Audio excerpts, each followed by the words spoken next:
I'll call you later. Bye. Use their line just to prevent background noise.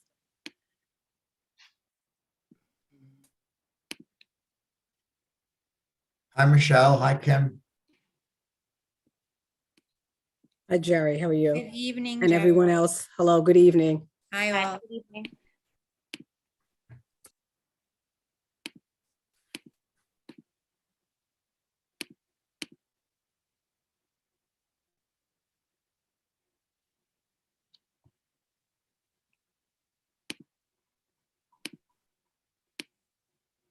Jerry, I have evidence that you shared your link.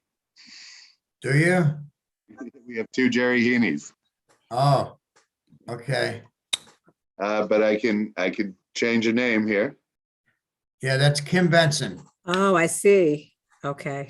So Jerry, I'm sorry. I don't think Anthony received a link. He just texted me. So I didn't know if I should send him mine or if he received one or Why not. don't you send him yours? That would be easiest, and then I could just change his name. So Okay. Jerry, I can't tell who's who here yet, so would you just mute yourself, Jerry? Thank you. And the other Jerry is, you said Kim Benson? I think Correct.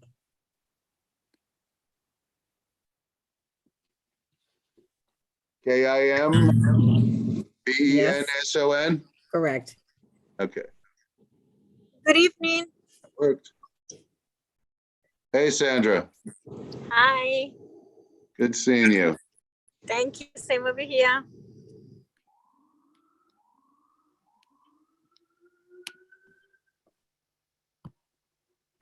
Hi, good evening. First Deputy Commissioner Molly Park will be representing DHS this evening. Her computer froze, so please allow her a minute or two to log in. She sent me a message.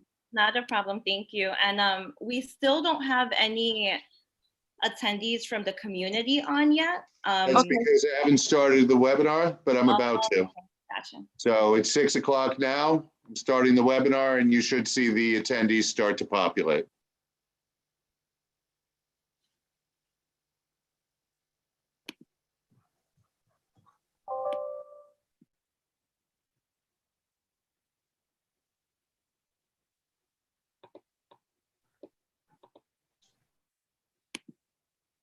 Just think. Strikes are hitting schools, hospitals, residential buildings. They're destroying critical infrastructure, which provides millions of people across Ukraine with drinking. I think we're waiting for Mitchell Netburn to join also, our CEO. We usually give it a couple of minutes to allow people to join. Okay.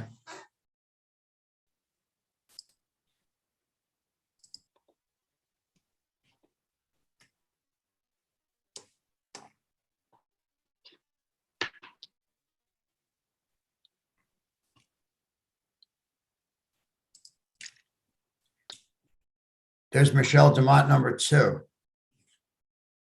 Hi, everybody. So that would be It's Anthony Mariello. Anthony. I never got the link.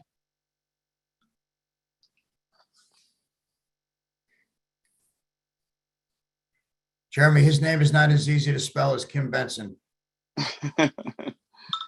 You're going to spell it for me, so just give me 1 second. Absolutely about that. Okay, ready.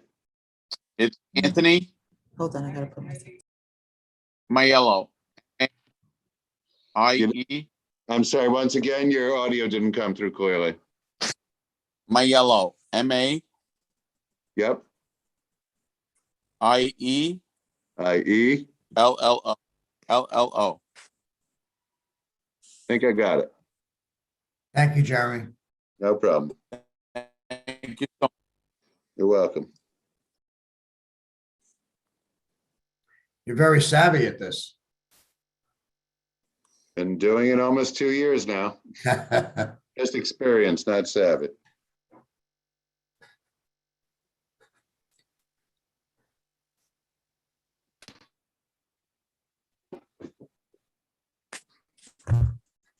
Jeremy, next Monday will be 2 years since we had an education committee meeting that night.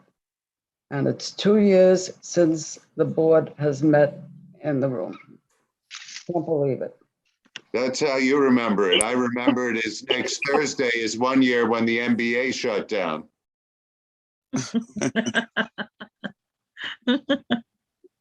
That hurts you, right? That's an important point of reference, Jeremy. Not as much as it hurts being a Knicks fan. And now baseball's not going to start on time. That doesn't hurt as much.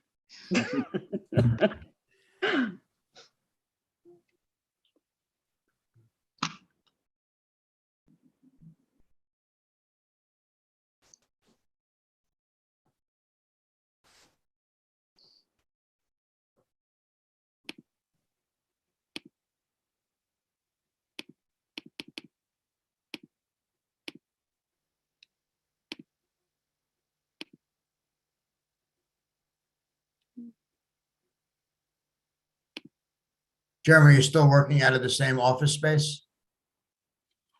Yep. Hopefully we're never kicked out of there. Good spot. How's everybody doing? How you doing, Jeremy? Good. How are you? I see Mohammed, I see you came in as an attendee. Did you not get the link? I did. I just clicked the wrong one. That's why I was having issues. Oh, gotcha. No problem. I Appreciate it. noticed it.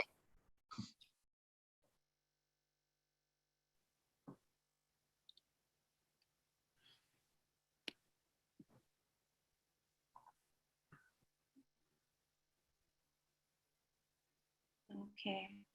Hi, everyone. Why don't we get started in another minute? I see we have about 22 folks from the community and a number of community board members on the line, but just want to get started once we have everybody. Is Molly situated with the presentation yet, or would Molly need more time? Molly's on. Okay, perfect. I'm here. I'm not delivering a formal presentation. I'm here to answer questions. I think the Samaritan team will start with an overview. Thank you. Thank you.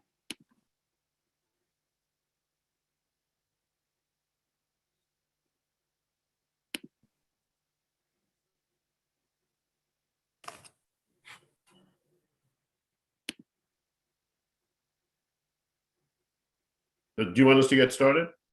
Not yet. Okay, wait a Let's few just minutes. give it another minute. Jeremy, Sure. why don't you go ahead and start with roll call? Good evening, everybody. I am going to mute everybody.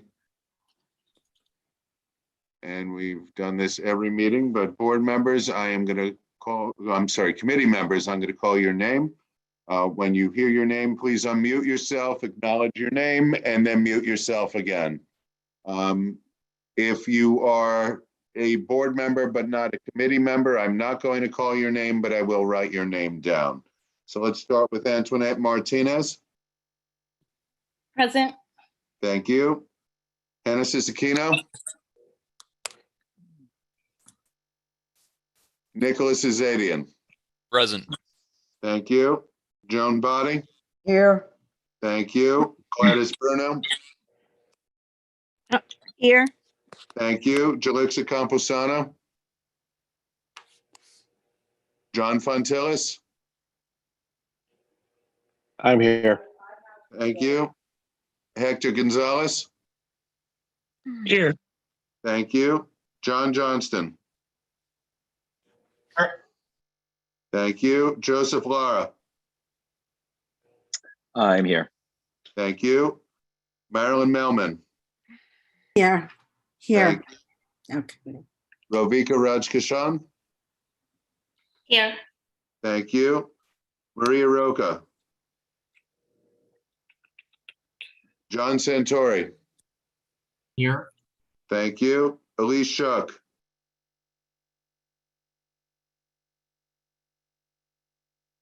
That's it, Antoinette. Okay, thank you so much. So first, I want to start off by thanking everyone for being on tonight's call. I also want to thank Jeremy and Natasha for helping to organize tonight's call, as well as Nicole Huang and a number of volunteers who help flyer in the neighborhood to let community members know about tonight's meeting. So I know that there are a number of concerns and questions that folks have, but for tonight's presentation, we're going to first focus on the shelter that's planned to be opening this month, and that's on 51st Street and 2nd Avenue. We really want to make sure that we're hearing from everyone and prioritizing community voices. So we're going to toggle back and forth after the presentation to folks in the community and then community board members. We're going to give folks about 2 minutes to speak, but we're first going to address any concerns regarding the shelter on 51st Street and 2nd Avenue, and then we'll save time after we hear about that new site for any questions about any of the other temporary and permanent shelters that are in the district. So just wanted to mention that. On the line, joining us today, we have the nonprofit Samaritan Village, who's going to talk more about the site on 51st Street and 2nd Avenue. And then we also have the Department of Homeless Services. They're on the line to also answer any questions. We have enabled the chat feature and the Q&A. So if you have any concerns, please feel free to raise your hand and we'll call on you and unmute your line. Or if you want to type in your question using either the chat or the Q&A, please feel free to do so. I'm going to ask any members of the Housing Committee who are comfortable in helping to monitor the chat and the Q&A, if you could help chip in that way, only if you're comfortable, that'll be helpful. So I'm going to give the floor to Samaritan Village to talk more about the site. So I'm Mitchell Knepper, the president and CEO of Samaritan Daytop Village. I'll do some very, very just brief overview and then probably turn it over to Jerry Heaney, who give more details about the specific site. First of all, thank you for arranging this meeting and having us. We've been in the community with another shelter, as you know. We've worked with your community board for many years now. And we always, value hearing from the community, the best, even though we're, not too far away. And one of the things we pride ourselves is not just being a neighbor, being a good neighbor, but really being a part of the communities that we're in. And we've really been embraced by this community, with lots of offers to help the clients that we serve. And that's certainly how we intend to, start the shelter, and we're meeting even before it's open. We'll obviously have a community advisory board, as we do with all of our shelters. And obviously there'll be representation from the community board as well as others on that. Samaritan, we operate a lot of shelters for single men, single women, for families. I have a long history. I actually held the same title that Molly Park has at DHS about 22 years ago. So very familiar both with DHS, but with the homeless shelter system in New York City, and are proud and sort of privileged to lead Samaritan, which is a premier provider of those services. So, communication is always key in these things, and that's what this meeting is about. But it's not just a one-time meeting. My phone number, my address is, none of that's secret, and our staff will be the primary people for you to reach out to. But I'm always available for any reason, and I really want to be on this call to say all of that. So with this, I'll turn it over to Jerry, who I think is going to give a big overview of the shelter we're about to open, and then we'll go from there and answer any questions that we can. Okay, thank you, Mitchell. Good evening, everybody. I'm going to attempt to give you an overview that may answer some of your existing questions earlier than later. The exact location is 5113 2nd Avenue. It was a former warehouse that has been recently reconstructed. The building size is 3 floors, and it also has a lower level where we have space that we're using or will be using. To give you real-time information, we physically took over the building today, 12:01 a.m., and our security director will give you a little more info about that. So we are in there with staff, not the full team yet, but part of the team. We are expecting our next state inspection on March 15th.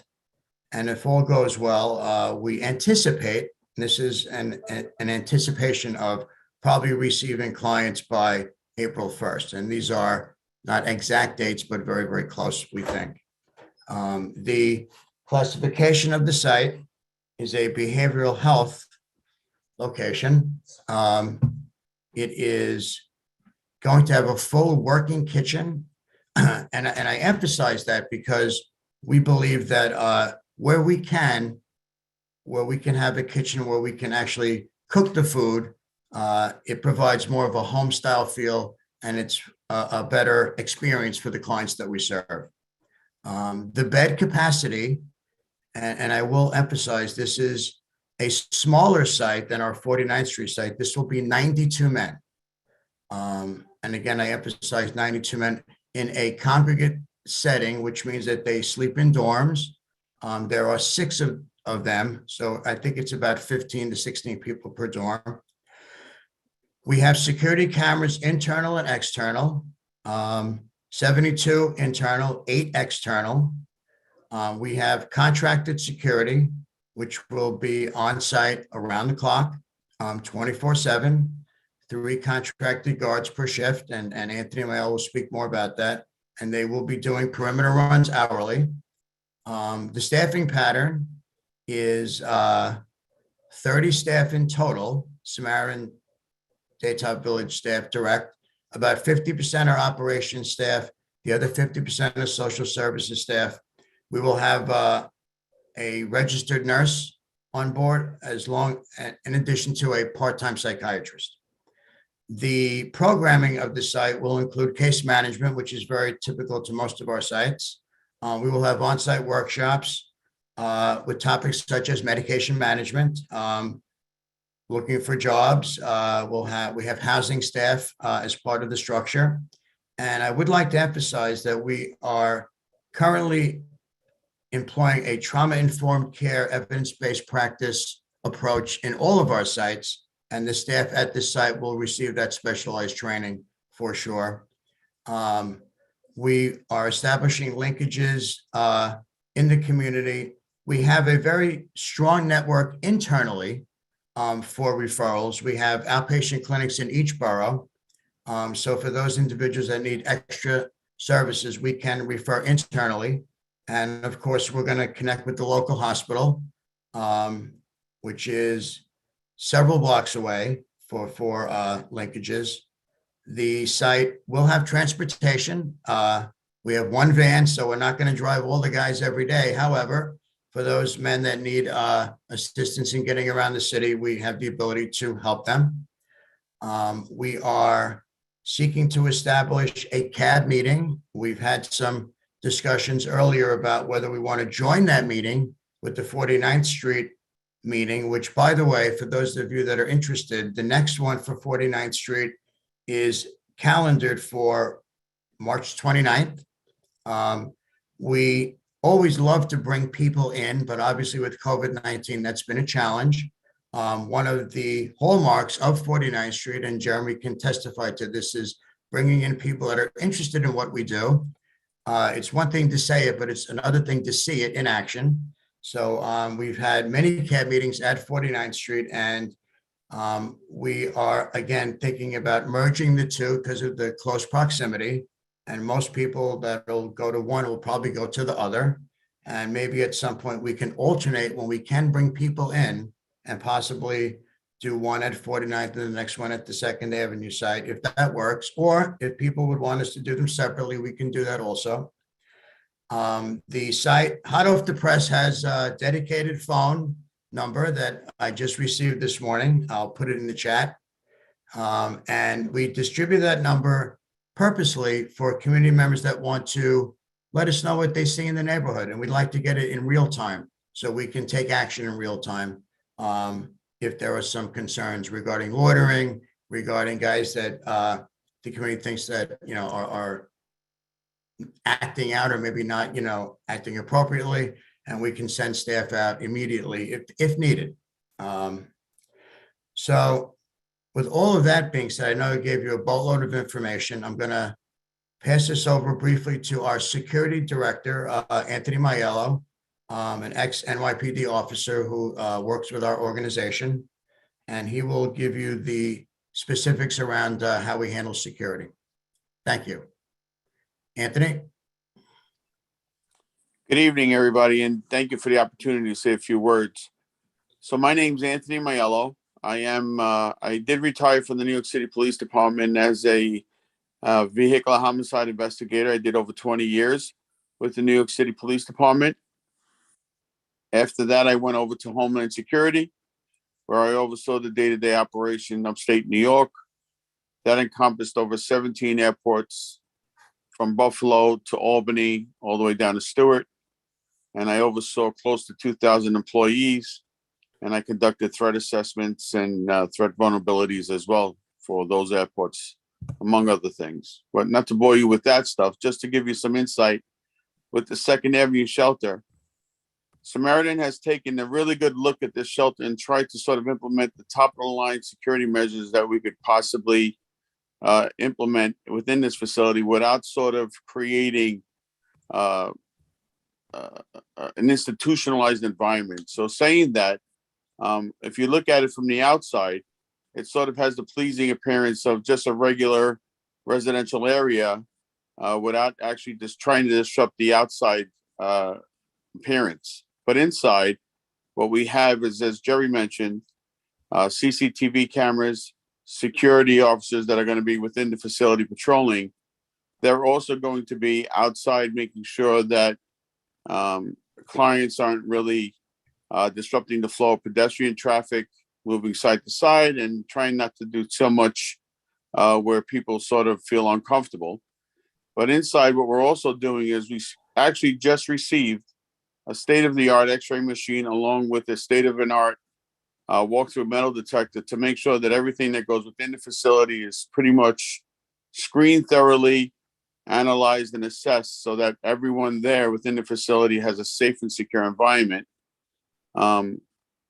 Pretty much the floors are going to be very well lit.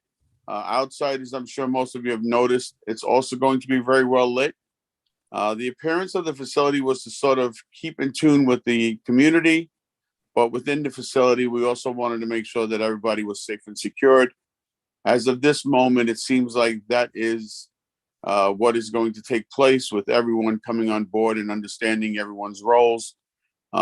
With staff is going to be sort of spoken to. Everyone is going to have a team effort in ensuring that everything that is done on a day-to-day basis also has that tinge of security and safety measure as well, and ensuring that everything runs smoothly. Notification have been made to sort of the 72nd precinct. I've been constant contact with the 72nd precinct, neighborhood community affairs officers, as well as the NCOs.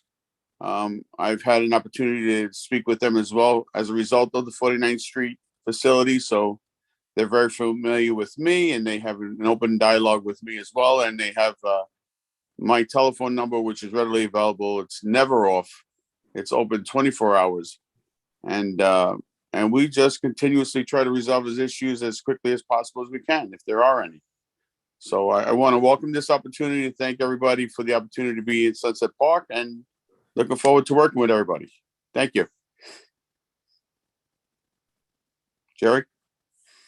I think that pretty much covers all of it. I'm sure there's a series of questions. I'm not sure, Antoinette, if you're going to have them fielded for us or. Yeah, so I know that there are a number of folks who are concerned that there isn't any interpretation for tonight's call. That's a major flaw with this issue, because we're not able to bring in a number of people who have concerns about this.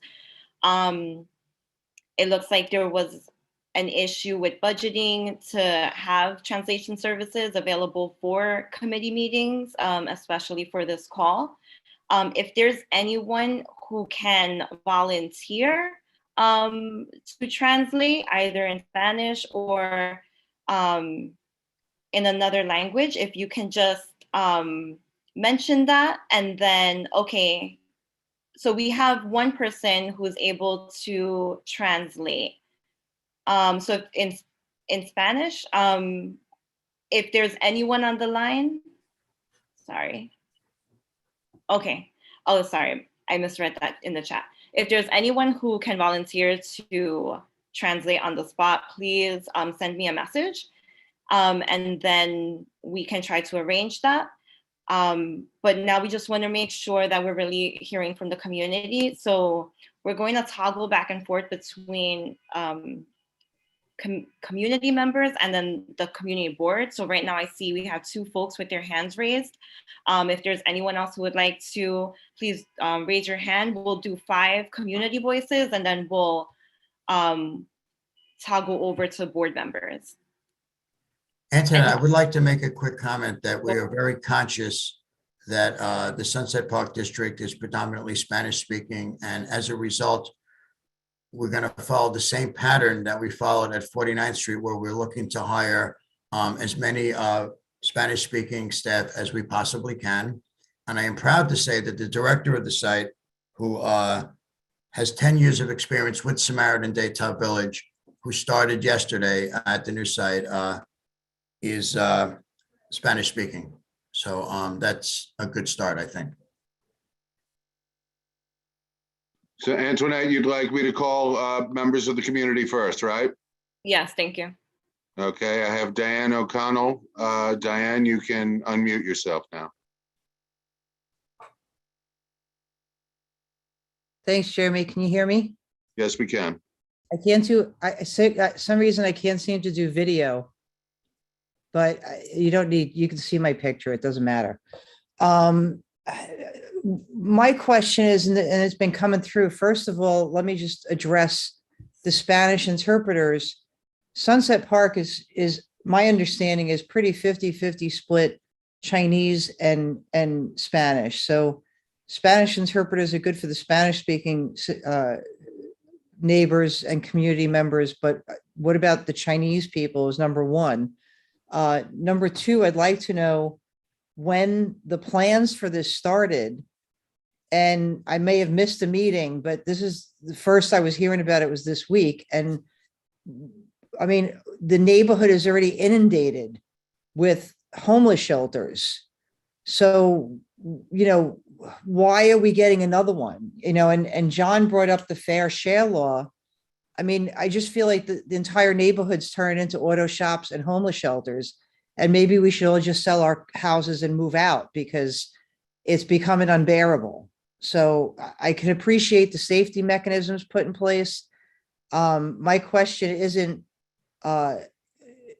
should it be in there? It's which one should we take out? Because there's just, it's too much.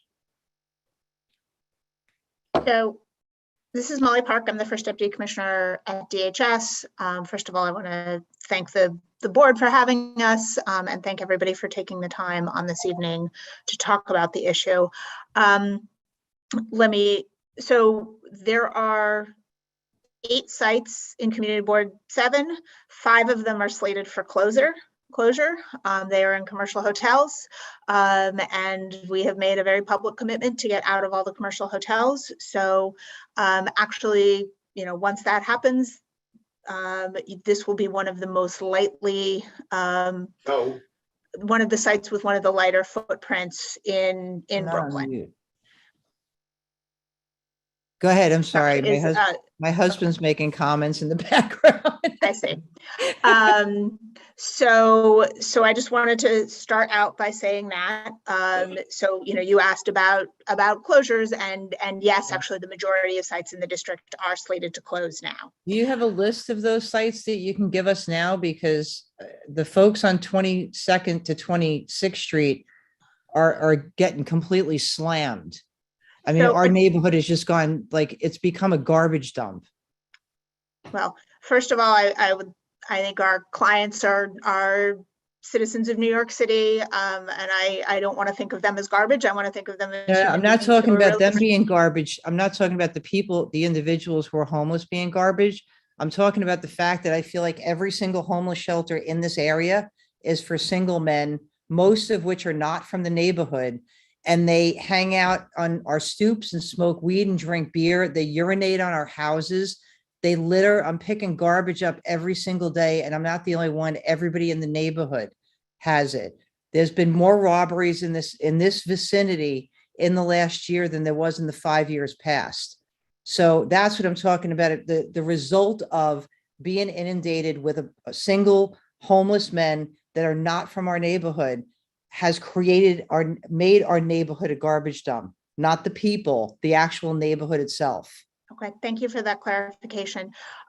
So I can't release addresses. Addresses are private under the social service law, the state social service law. But you know, there are, as I mentioned, currently 8 sites with 5 slated to close in the community district. Security is really important. Sites do have a good neighbor policy. This will have a good neighbor policy. I think, you know, you've heard already from Samaritan, and they can speak more on specific questions about how they will be both outside the building, inside the building. I don't think it was mentioned yet. This site will have a rooftop outdoor space and indoor recreation space, so that there is space for individuals to congregate that is not out on the street, which I think is really important. There were, I think, a lot of different questions there. I may have missed some. There's conversations about the fair share. That is absolutely a requirement. We do a fair share on every site before it opens. And with respect to the date of the initial notification on the site, I don't know the date off the top of my head. My colleague Yuri can potentially provide that, but across the board, we're averaging more than 200 days of notification for community boards before a shelter opens.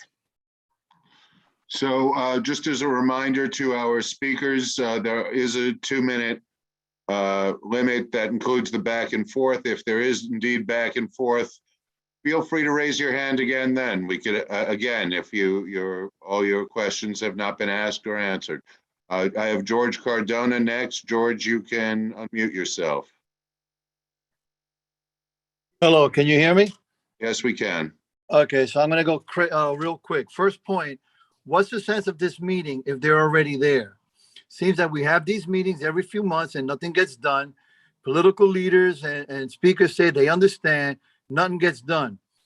You know, sometimes these meetings are set up for us to vent, but then we're ignored again.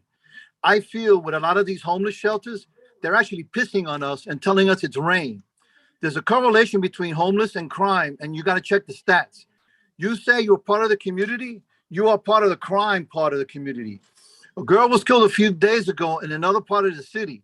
It's only a matter of time when someone gets murdered in Sunset Park. Where does Mayello, the lady that just talked, Jerry, where do you live? Why don't you have these homeless places by you? 49th Street residents go around to the grocery stores, and I've witnessed it. They grab beer, food, etc., and they walk out. One 49th Street resident homeless guy wears a cape, stops traffic on 49th and 3rd, and nothing gets done. Everything gets dumped in Sunset Park. Homeless people need help, but you got to spread it around. I wrote letters to the mayor, to the borough president, Department of Health Services. The only response I got is, oh, we got your notice and we'll get back to you.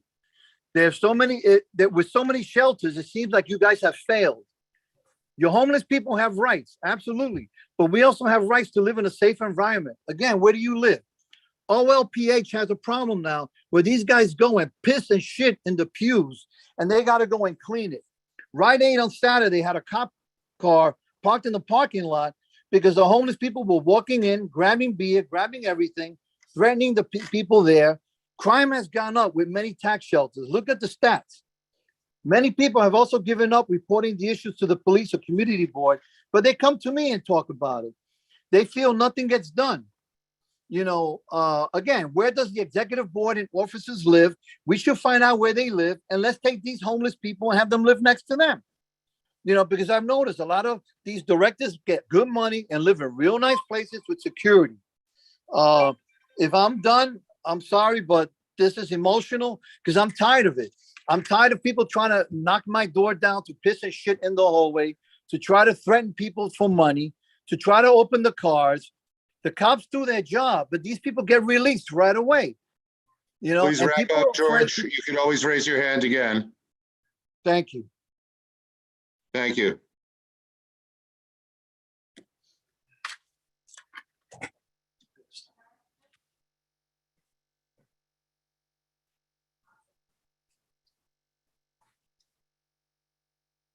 You're on mute, Jeremy.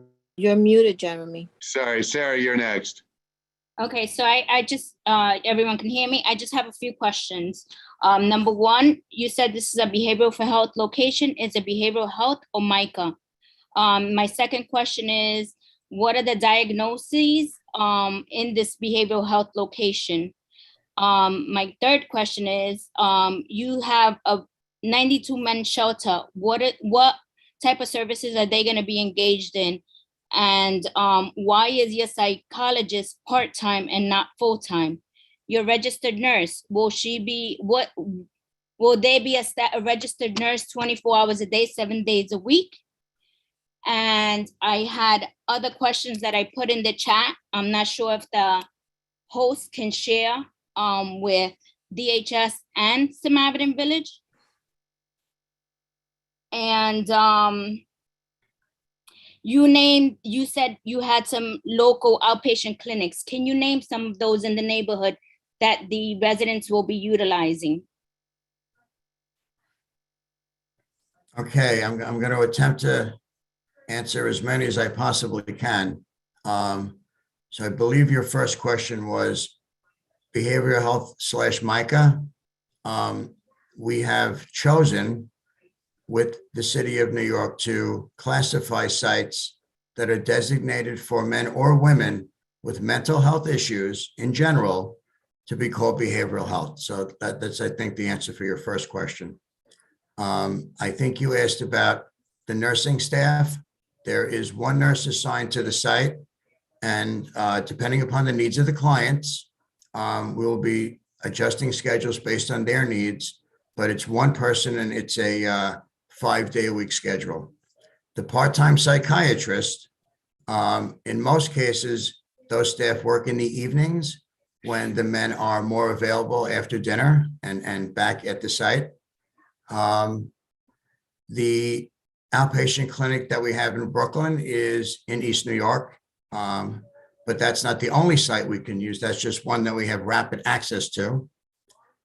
And as far as the services on site, we will be hosting workshops. We'll be doing case management. We're going to be doing medication management. We're going to be doing housing workshops, and we're going to be employing trauma-informed care as our baseline evidence-based practice in working with clients daily. I think I covered all of them. The diagnoses. It Some of varies. the diagnoses. It varies. It runs the spectrum. So we will get men that will have mild anxiety disorder, and we could get men that have, bipolar disorder. And that's the men that we'll be serving. Sarah, if you have additional questions or comments, please raise your hand again. I have Marie Noxon. Next, Marie, you can unmute yourself. Hello, this is actually Brady Mikesel. This is the Economic Development Specialist of the Southwest Brooklyn Industrial Development Corporation. Maria is also actually part of SPIDC as well, so maybe that's how that name is coming up. Just one thing, we know that the site has already been selected. We just wanted to note kind of for future land use matters that, this is another kind of industrial space within the industrial business zone that's being converted away from industrial use. So just kind of hoping that we can think going forward of how to, as a result of this use going in, and we understand the need for, additional homeless beds, of course, but future uses, we can minimize loss of industrial property in the industrial business zone. We've spoken with several industrial businesses in the surrounding area, and owners are generally supportive and understanding of the need for these additional homeless beds in the community. But there are just some kind of concerns around safety, and just hope that, we can think through, different resources or programs to kind of prevent, any sort of associated crime. I know one of the industrial business owners in the area had issues with some residents from the 49th Street shelter breaking into his property on a few occasions. And then one last thing I wanted to note is that the produce distributor on 53rd Street, King Tomato, would like to offer some donations of some of his produce. So would love to get in touch after the meeting to hopefully help facilitate that. Thank you. We'll take it. Great, thank you. Thank you. Thank you, Thanks. Brady. I have Sylvia Augusto next. Sylvia, you can unmute yourself. Hi, Derry. I used to go to the 49th Street cab meetings, and the last invite that I got officially or unofficially was January of 2020. What happened to that? And is this gonna be the same thing that's gonna happen with this location? And if you are gonna have meetings in this new location and start up the meetings on 49th Street, what is it going to be once a month or what are you planning on that? And in regards to the nurse is going to be there 5 days a week, but don't people need medication 7 days a week? And who's going to give them the medication? So I will answer your first question, Sylvia. I believe we probably met it several times. So when we converted from in-house CAB meetings to the virtual CAB meetings, it was not a smooth transition for any of us. And so in recognizing that it's time to get the CAB meetings back on track for 49th Street, we have one calendared for this month for sure. We are considering, in respect to everybody's time, to possibly do the CAB meetings jointly because the sites are close to each other, or if there's a preference, we could do them separately. We're hoping to get to the point we can bring people in to see the Second Avenue site because we're obviously very proud of what we do, as we were at 49th Street. So that's the direction we're headed in, Sylvia. And as far as the nursing staff being there 5 shifts a week, please bear in mind that the clients, have the option of holding their own medication, and we can manage it for them if they want us to. We have not worked out all the fine details for the shifts yet, but I am sure that we will get creative and make sure that their needs are met. There's no doubt about that. Thank And you. I'm looking forward to seeing you at the next CAB meeting. Sylvia, if you have additional questions or comments, please raise your hand again. I have Yanfeng Zhang next. You can unmute yourself. So my question is, so you guys during the pandemic, the building near, and so you just nobody know it. I just wonder, is our in Sunset Park legislative officer, all the legislative in Sunset Park or CB7 or all the leaders in Sunset Park, nobody know it? You guys just come up from sky? First, my question is really nobody can show us more like the process of transparency. What is the process? How you guys come to build a mental shelter in here? As I know, I in a chat, Sunset Park already 7 to 8 shelters in Sunset Park. So I can address the process when we and one more thing is, so as you know, in here, another question is, how many people is in from this community? So this side is from Sunset Park. So how many people is from to serve? How many spots to serve our community members? Sure. So the process that when we are are citing a new shelter, and it's true on this site and on any other, is that after a not-for-profit has gone through the DHS open-ended RFP, right, so has applied and been awarded a site, right, and until procurement, based on procurement rules, that's the earliest that we are able to talk publicly about a proposed site. At that point, we reach out to all the local elected officials, so council member, state representatives, the community board, and notify them about the site. We then work with the community board to have a meeting like this one, at least one meeting like this one. So that is the general process. It is the process that was followed on this site as well. There are currently 8 sites, shelter sites in this community district, but as I mentioned, 5 of them are slated to close in the next 18 months or so.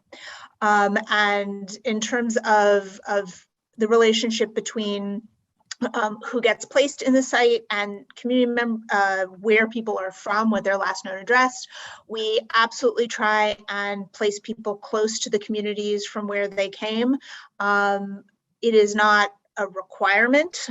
We have to make sure that we are citing people in a shelter. It is a legal mandate that we provide shelter to everybody who needs it, and we have to make sure that we are placing people in a site that can offer them the services that we need. So while we do absolutely look at where individuals are from, it's not going to be a one-for-one necessarily. So Yan Feng, if you have additional questions or comments, you could raise your hand again for a second round. Jeremy, just to help with transparency, can you quickly speak to the process of how the community board is informed from the city about the opening of these shelters, and then how the community board then relays this information to the public? It depends on which they are. With the hotels, it's generally we hear from the community before we hear from the city that the hotels are being picked. Very often, we don't hear from the city until just a couple of days before a hotel is opened up as a shelter. These larger purpose-built shelters, we get a written notice of. We got a written notice of this site during COVID when we were not having meetings. And then we did not have a committee which covered this issue. As you know, it was recently put into your committee when we got the notification of this shelter being built or being scheduled. So that's when I reached out to you about scheduling a meeting for public information to let people be aware. We're not part of any process when it comes to picking sites. And we have been told that we cannot change sites. Can I jump in with just a clarification on the hotel point, if that's okay?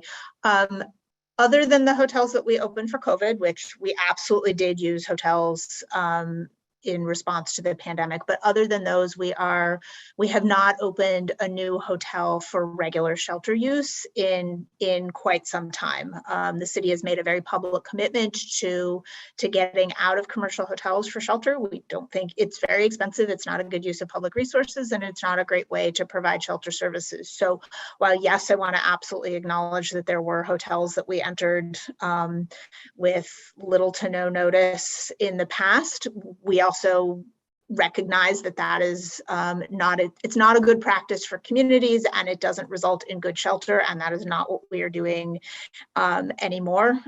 Panelists just somebody's pointing out in the chat that it's very expensive. We totally agree. Operating the more planned shelters is a better way of doing it, and it also allows us for a different kind of community notification. So our goal is to make some of the processes that happened in the past have it be very different at this point. There was a comment in the chat that I wanted to address about different communities.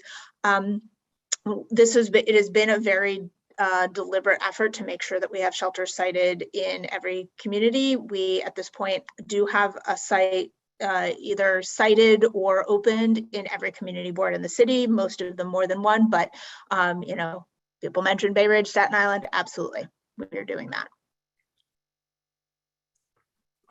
Thank you. Antoinette, there are additional hands of attendees up, but I see it looks like the beginning of a second round. Folks who have already spoken, can I start calling some panelists as well? Yeah, but there are just two folks that I noticed that have had their hands raised for a while that haven't spoken yet. If we could just get to them before we move Sure, to the board. no problem. So I believe it's Fang and last name Chen and then last name Fagan. Sure, so hang on one second. Let me allow them to speak. So I just lost one of them. One put their hand down. So let me start with Siobhan Fagan. You can speak. Okay. Unmute. Yep, thanks. So I actually had a couple of questions back for Molly, and that's about the process for closing the hotels that are currently being used as shelters. Is that already in place? Is that already in action? I know that you said 18 months, but do we have a specific timeline that we could follow up on? I also want to know if these hotels become functioning active hotels after they stop being shelters, or will they just be shutters and be a blight in the neighborhood? Thank you. Sure. So we have an operational plan for closing the sites. It's something it's not going to be for 17 months and 29 days that they're all in operation, and on the last day that they close, it will happen gradually over time, depending on, and it as we open new sites, right? We are opening this site, we are opening other sites around the city. As that happens, and we can move individuals from the commercial hotels to more planned shelters, that's how it will happen. It will happen over time. We don't have a site-by-site public schedule, in part because, as I mentioned, addresses are protected under social service law, but we do publish on a monthly basis and share with community boards a map that shows the number of sites by community board, and it's split out with the hotels are split out separately. So that is available as a tracking and accountability measure. And I'm also happy to be available as a contact. With respect to what happens to the real estate after we leave, that it's privately owned real estate that the city is no longer involved in. So I actually really can't speak to that. I'm sorry. So is there a possibility that these will just be swapped out as a one-to-one exchange as other facilities are built in the neighborhood? So we don't have other sites beyond this one cited in the neighborhood. So I wouldn't expect that, but yeah, I'll leave it at that. And Siobhan, you can raise your hand again if you have additional questions or comments. Antoinette, which would you like me to call? Why don't we move over to board members and then we'll swap back over to attendees. Thank you. Okay. So I have Nick Azadian next. I wanted to ask specifically as to the siting for this particular shelter. I don't know if this is DHS or the operator that can speak to that, but I'd like to ask how this particular site was chosen. I can answer. We are always sort of looking for sites throughout the city, and we believe in the city's sort of fair share philosophy. So, we've opening a site in Staten Island where there's relatively few, in certain parts of Queens where there are also very few. And it's a combination of factors. There's no one. Needs a certain size building. We tend to like buildings that are in good shape. It was mentioned that there's going to be sort of self-contained outdoor space, which is very important to us. Usually one of community's biggest concerns is people being on the street, maybe they're smoking. And so we really try almost each and every time to make sure there's some space, whether it's behind the building, on a rooftop. We've even had architects do creative things, creating like a donut in the center of a building, so to speak, where clients can go. We look for things where there's transportation. To so put it all to of more the- to a T, this particular site.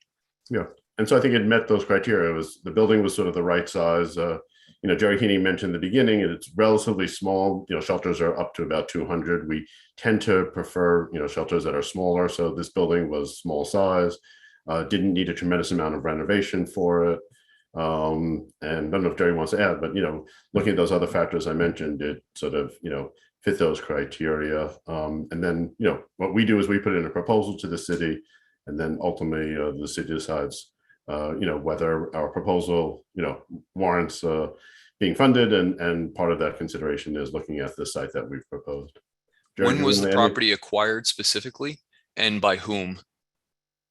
Jerry, we don't own it. We're renting it. Jerry, do you want to? No, we're renting the property from a landlord that we rent other properties from that does great work in rehabbing sites. So they are at top quality for the clients that we serve. So that was really where the relationship started. How have other was this properties. converted to a residential use from industrial use without having to go through either the BSA or ULURP, which would require a community board input and approval? I'm not exactly certain, but Molly could probably answer. Yeah, I can jump in that. There's it's longstanding practice that single adult sites can be sited in manufacturing zones. So let me ask this question. So we've gone through hell and high water to prevent hotels by special permit only. And yet now via a back door, you're allowed to go ahead and site in our industrial zones, even though we literally had a meeting not less than a week ago, literally to discuss a hotel in the same industrial zone.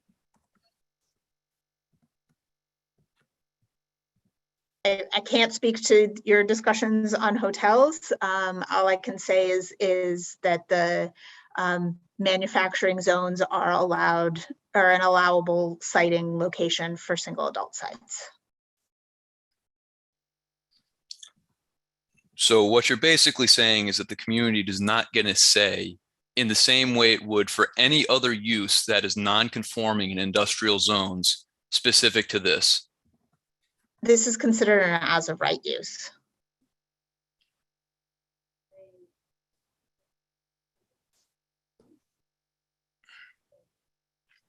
My next question. Sorry. My next question really pertains to the safety aspects of this. So by locating this here, considering our police presence, are you expecting an increase in enforcement in this area or no? You're referencing the local precinct? Yes. I don't think they're on the call, but I'm sure Anthony can possibly attempt to answer that. So we have an open dialogue with the neighborhood community affairs officers as well as the NCOs.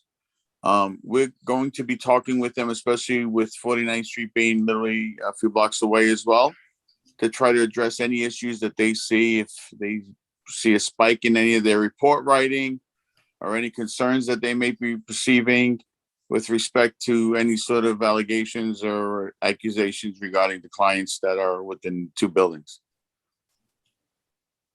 I wanted to just make a quick comment. This might be the right time. So I heard a few questions around the 49th Street clients and their behavior in the community. If you have an interest in, coming to our next CAB meeting for 49th Street, please put your name and your email in the chat so we can get you on the mailing list to get you invited for this month. And I do know that Anthony is in direct dialogue with the local precinct regularly. So, they contact us when there's problems. I'm not saying that they're not our clients, they could be, but we'd like to hear about this in real time so we can respond as best as we can. My last and final question is, what would you anticipate the change in valuation of the property to be now? Considering that I imagine that the property is bringing in a significantly larger amount of income than it was prior. I mean, we don't own that facility, so I really can't speculate on that. It's, we didn't buy it. I don't know what the purchase price was. And well, then can you answer what approximately your rent is to the landlord? Because then based on that, we can go figure out what it is then loosely on valuation purposes. I mean, this contract's been registered, correct? Jerry and Molly? Yes, so it's probably public information. Yeah. I don't have the number in front of me. We can get it for you if. Yeah, we'll get it for you. You know, Yeah. once contracts are registered, that all that information is public. Yeah. Thank you. I'll yield to the other question. If I could just chime in and say that, before a contract gets registered, as we are going through the approval process, the City Office of Management and Budget does a very extensive line item review, including comparing rents to comps. So, understand where your question is coming from, but we do our best to avoid driving the market. I have Cynthia Felix next. Thank you. I have a few questions and a few comments. One, I have to say I'm very highly disappointed with the way the whole process is being done. As many members before me have stated, it seems like the decision has been made and we're just being told what's happening instead of having a voice in what's happening. So the purpose of this meeting and us being here and probably being on here for the next hour for nothing to occur really is very disappointing. That to hear that you told the CB7 right before COVID or during COVID, and this is the first meeting we're having on this issue 2 years later, and you expect to open April 1st and when it's March 1st, what voice are you giving us? You're telling us. You're not asking us. You're just basically telling us this is what's happening. Also, every single shelter that opens always has to be for single adult males. What happened to having family shelters? All these single adult males do not live in Sunset Park. I live in between now these two shelters. The one on 49th Street, there's issues every single day. They're not reported to the police because the police come and unfortunately they say they cannot do anything. We have had public safety meetings about this. We had, when the homeless committee was run by Karen, there was numerous meetings about issues about the shelters, and all we're fed the same information. Oh, we're going to look into it. This will happen, and nothing ever happens. We feel like we're in a hamster wheel just spinning in circles all the time, and we're just being fed information that's not useful to us. We have asked for statistics on the number of families. We have asked for statistics on the fair share. We're always promised we're going to be told something, and it never happens. My question is, you're not servicing people from the community. The 49th Street shelter is not people from the community. This one is not going to have people from the community either. So who are you servicing? You're bringing in people from other neighborhoods who don't care about this neighborhood, destroy the neighborhood, destroy the fabric. People don't feel safe. There was an incident on 45th Street in the train station recently. There's lots of issues that are occurring in the neighborhood, and it just feels like we're getting constantly dumped on.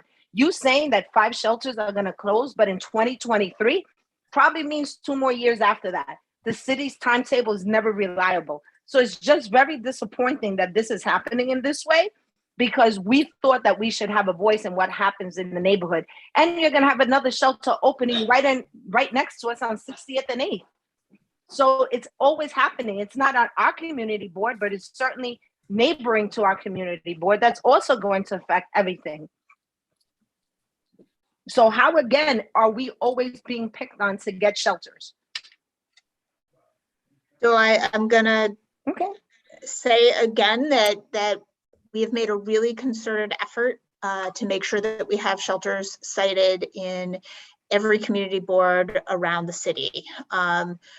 There is, at this point, we have covered every site. Every community board has a shelter, if not open, and somebody referenced some of the open data earlier. You're not going to find all of the information in open data, but there is a site, there is at least one site, and in many sites, in many neighborhoods, multiple sites cited in every single community board around the neighborhood. The addresses are protected by social service law, not foilable, but we do have the general map that shows where our by community board counts of sites. That is certainly something that we can provide. Sorry. To follow up that, Molly, how do you figure out the population? Why single adult males? We have lots of families who need shelters and they're forced to go to Queens, to the Bronx, to other locations. It seems like every shelter that's in Sunset Park is for single adults only, whether they're males or females. And there's very few that are servicing families. We do have, there is. And those bring a lot more issues, and they all have mental health issues attached to it as well. We cite, we are looking to serve all of the populations across the city, right? So we absolutely have to have the families with children sites. We have to have the single adult sites too. And as I mentioned, that some of that has to do with where with zoning rules, that we cannot put a families with children site in a manufacturing, only the single adults. But also the single adults are a population that absolutely needs serving. The families with children census has come down. We are still citing families with children sites because there is need, but we have to make sure that we are serving this single adult population as well. I also just wanted to chime in, there was some question about whether or not we can be trusted on the hotel closures. As of December 31st, we have gotten all the families with children out of commercial hotels. That's something that we worked really hard on. That was a public commitment. We stuck to our public commitment. We did that, and we have every intention of doing it with the single adults as well. We started with the families with children to get them out of hotels, just because being a child and growing up in a room without a kitchen, that's a particularly challenging thing to do. I see the question about taking time to close the hotels, and the issue is really that we have to have alternative sites to move people to. That we are legally obligated to provide shelter to any individual who needs it, right? So in order to be able to close the hotels, we need some of the purpose-built sites to move people to. My colleague Yuri flagged that there were some questions about the intake process, so I'm going to take a minute to address those. For single men, everybody accesses the DHS system through the intake center on 30th Street in Manhattan. They go through a basic intake process there and then are assigned to an assessment shelter. At the assessment shelter, where they stay for 2 or 3 weeks, they go through a much more detailed, as the name would suggest, assessment of needs, medical needs, physical needs, looking at their employment history, looking at education history, and based on the findings from the assessment process, then they are placed into a program shelter like this one is going to be. So we try to make it a very deliberate effort to make sure that we are matching people to the services that they need. We do place people as close as possible to their last known address whenever we can, but there are a variety of competing factors, like making sure that somebody who needs an accessible site is getting an accessible site. Somebody who needs a particular set of services is matched with the services. So geography is a piece of it, but it is not the sole factor in making placements. So sorry, I know that wasn't one of your questions specifically, but I know it had come up in the chat, and I wanted to make sure I addressed that. How about the lack of timing, the timing on this? We're meeting today exactly 1 month before it opens. It just seems like the community voice is not really being heard because all the decisions have been already made. And you said that the average time that you give people is much more notice than this, and yet we're only getting 30 days in this community.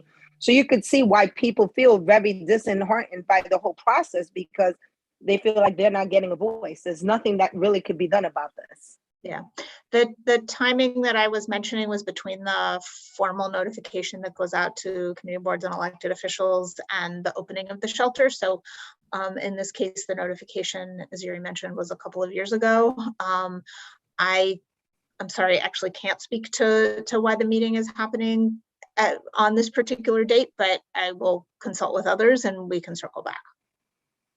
I have John Santori next. Hello, I have a few questions. I just want to say, and I've attended a few meetings like this. I certainly appreciate the concerns being raised by a lot of people, especially people who have lived in this community for a lot longer than I have. And I think those concerns are sincere and are real. I don't have any connection to DHS or to Samaritan Village. I do just want to emphasize, though, that I think that any humane society can be measured by how it treats people who are most in need. And New York has as has been said, this is correct, has since the 1970s had a legal obligation to house people. And I think many of these people are probably people with a lot of challenges that they're facing. And attending meetings, I do believe that there is an equation of people to garbage, frankly.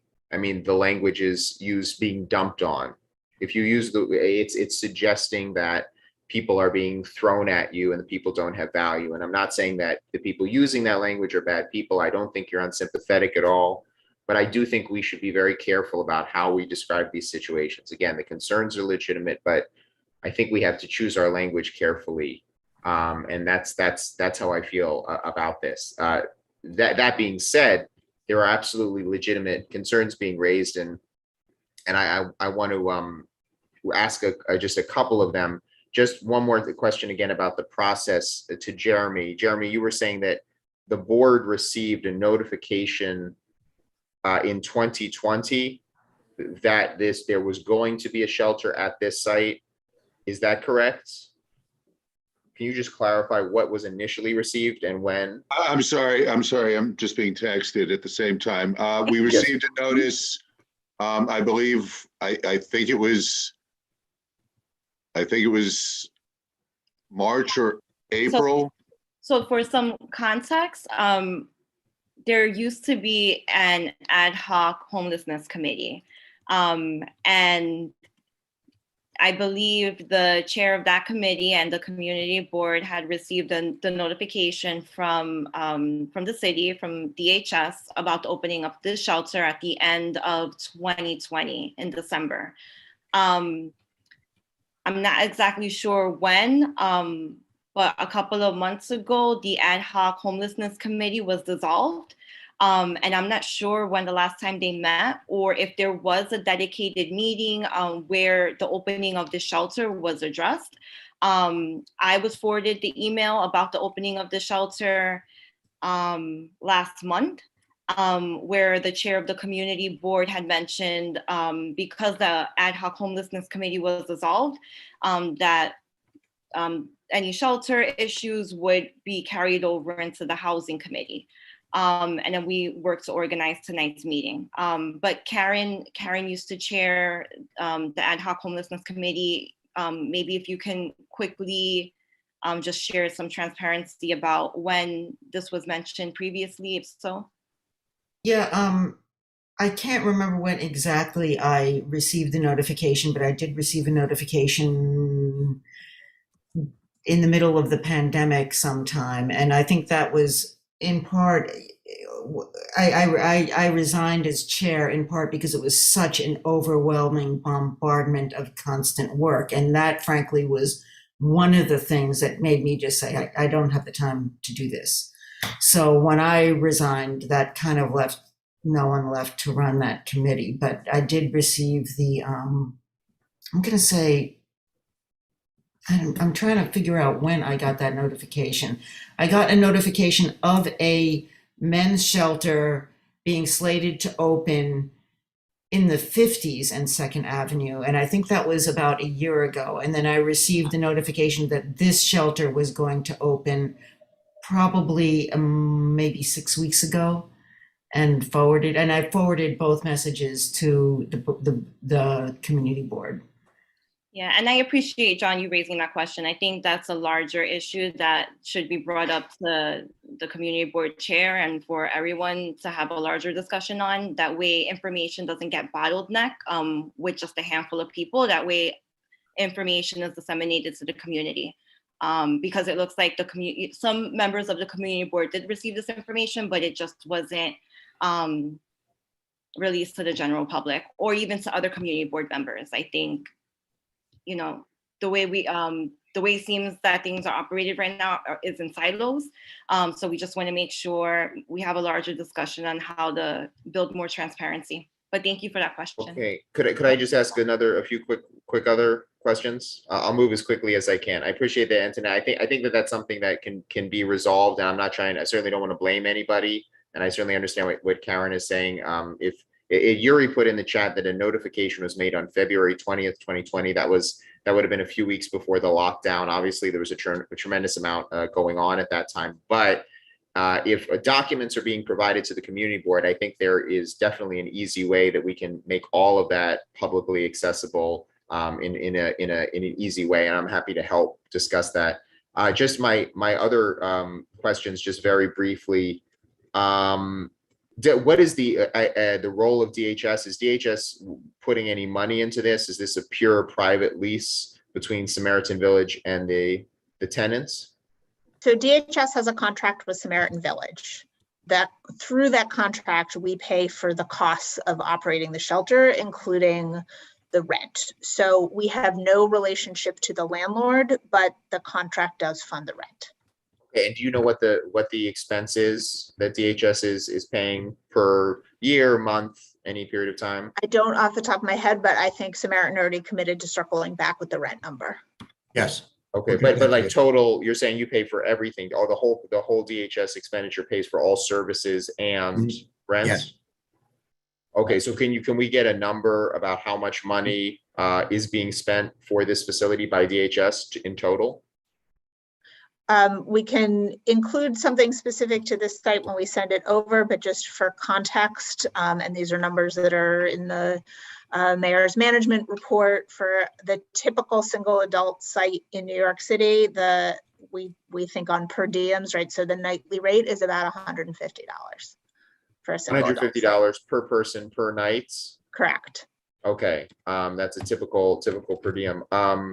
Okay, is there a reason why single men are often the occupants of these facilities? Do single men have more issues that need to be addressed than families? So the just demographics of our system overall, there are about 45,000 individuals in the New York City shelter system.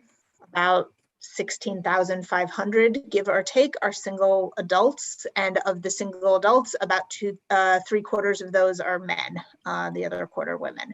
So families, there are about 8,500 families, give or take, again, within the families with children within the DHS shelter system. They are in apartment style shelters, again, across the city. For those who are keeping track, there's a third population, much smaller, but they're adult families, which are families of some kind, but which don't have minor children. They're typically in rooms where they have some privacy but don't have cooking facilities. Okay, I'm wrapping up here very quickly. I just want to quickly say Nick had been asking about the zoning issue.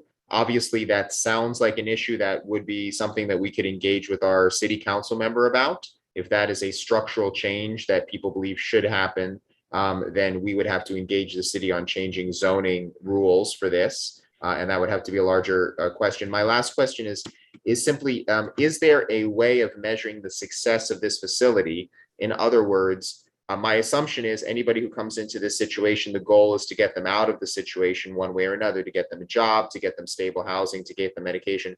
So is there tracking done on the individuals? Is that put together in a report? And can we have access to that information on a rolling basis? And that'll be my last question. Sure. So, DHS works very closely with our providers to make sure that people are performing successfully. We don't release information on individual shelters because we do have to be cognizant about protecting people's privacy. But the performance metrics that we look at are absolutely information like housing placements, both subsidized and unsubsidized housing placements, looking at people's at the shelter's performance and making sure that what's known as an independent living plan is completed, that people are progressing. But absolutely the goal overall for our DHS as a whole is to ensure that people are getting to permanent housing. Obviously there isn't a track record for this site overall, but DHS as a system does more than 200 subsidized placements per week. I have John DeLuper next. All right, thank you. So I'm somebody who lives between 2nd and 3rd Avenue, so in the general vicinity of this. And one thing I've heard from a lot of neighbors is how they've been accosted and threatened by some of the unhoused folks who live in under the Gowanus or in playgrounds and parks.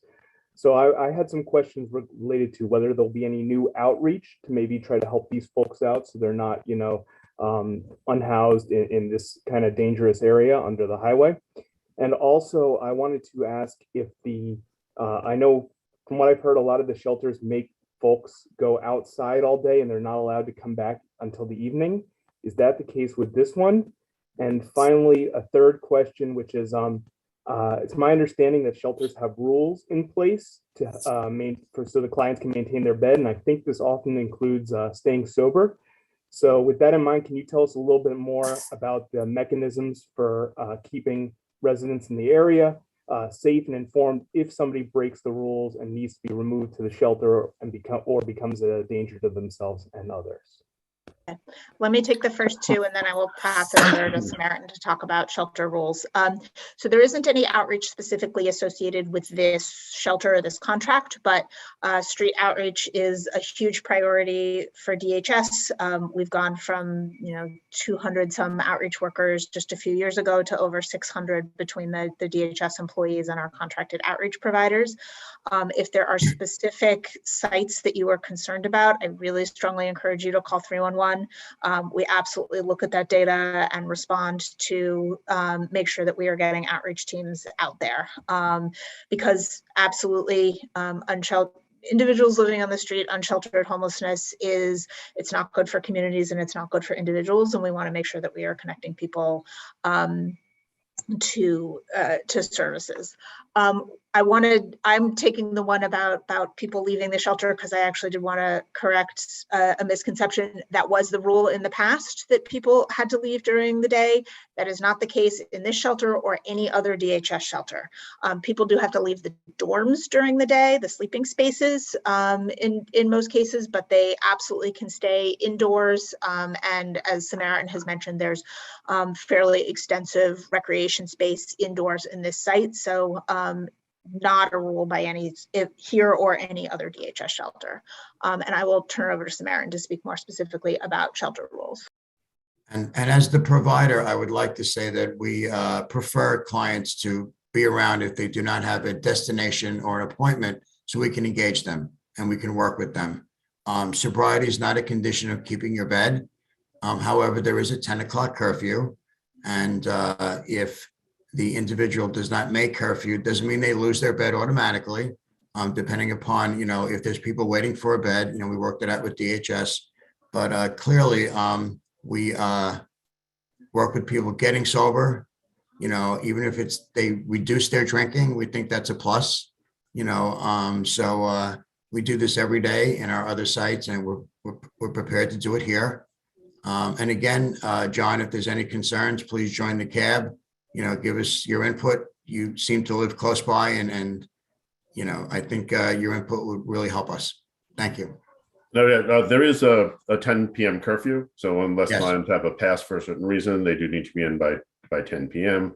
Yes. Usually most clients come back around dinner time and, Jerry mentioned this place has its own kitchen. We really do feel that helps in many, many different ways. And we certainly, encourage people to avail themselves of activities in the shelter. We don't want them just, sort of sitting around. So if they don't have appointments outside, we do try to have a robust service, a range of programs inside. And then there is a code of conduct. And a big part of that is what I, started out by saying is, we both our staff and our clients we want them to be good community members. And then I think the last thing you talked about is, occasionally there is somebody, it's just not the right fit for that shelter, that neighborhood. Something happens, we can't serve them adequately. And on those rare occasions, we will request that client be transferred to another shelter. Thank you. I have Cynthia Gonzalez next. Good evening, everybody. I tried to make notes of what was said so that I could ask my questions. I know that I had one first question, but I guess I have to find that one and then, okay. All right, the first question. Now there's 5 shelters scheduled for closure. We know for a fact that hotel sheltering of people, it's very costly for the city. It's really not cost effective. But these 5 closures that are being scheduled, are these locations going to be converted maybe to some kind of supportive housing for the very same population that they're being closed for? Because we understand that people, no matter whether they're homeless, whether they're mentally ill, whatever, they need permanent housing.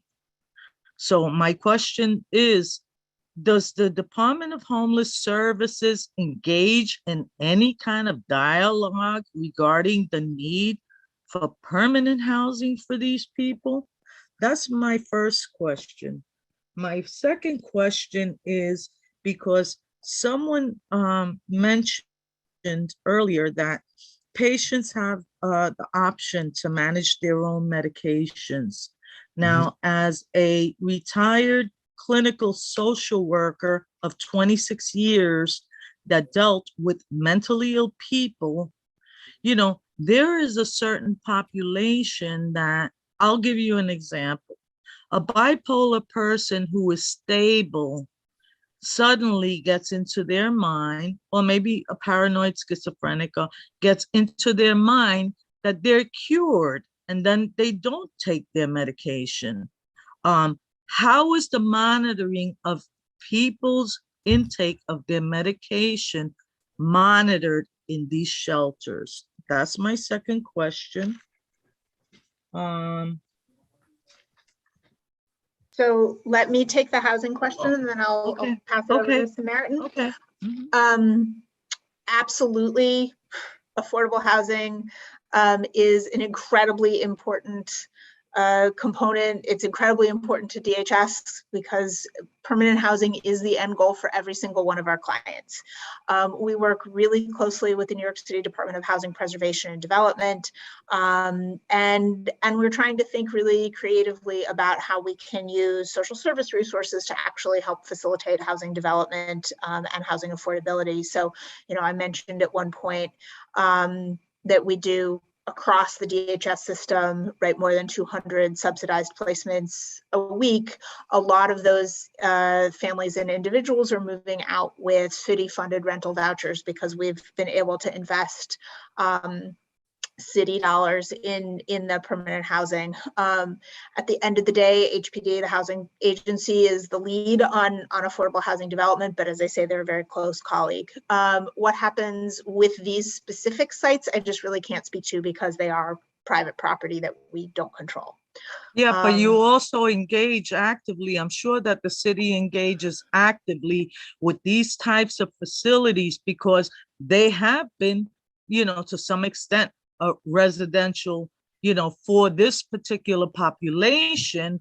Right. So it would, like, in my mind, I'm thinking that, well, the city may, because I know that Mayor Adams is talking about creating permanent spaces for these people. So are these hotels that are going to be closed, is it in the plan to convert them to permanent housing for this particular population?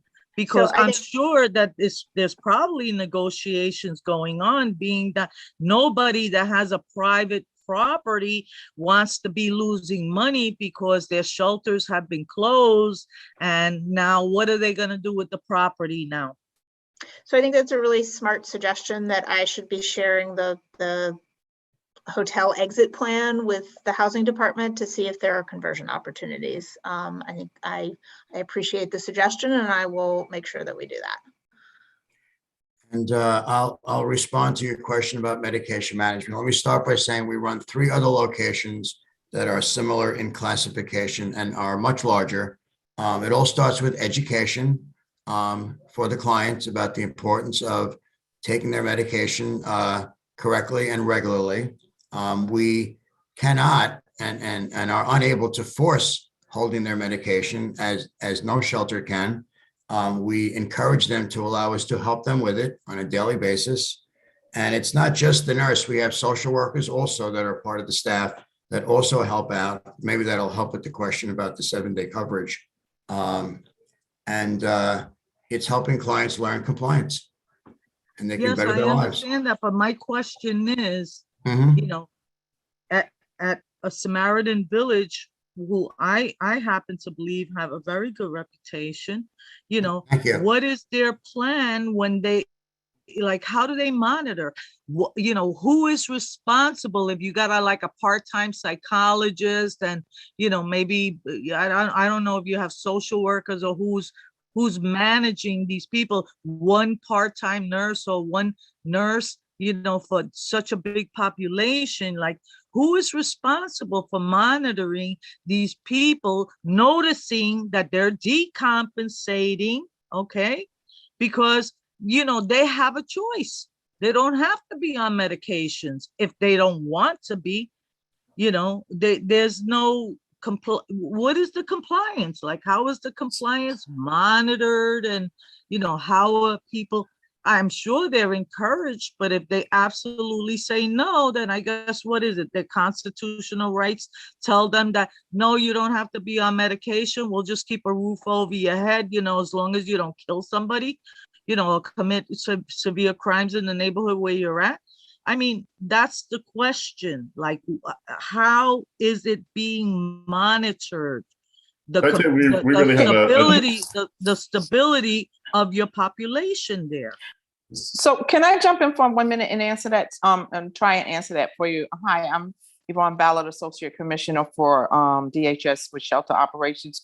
So, you know, when we talk about behavioral health shelters, we talk about, you know, having psychiatrists and social workers, but there's a whole nother team. So there's a case management team. There are metrics that are put in place. Molly referenced about an independent living plan.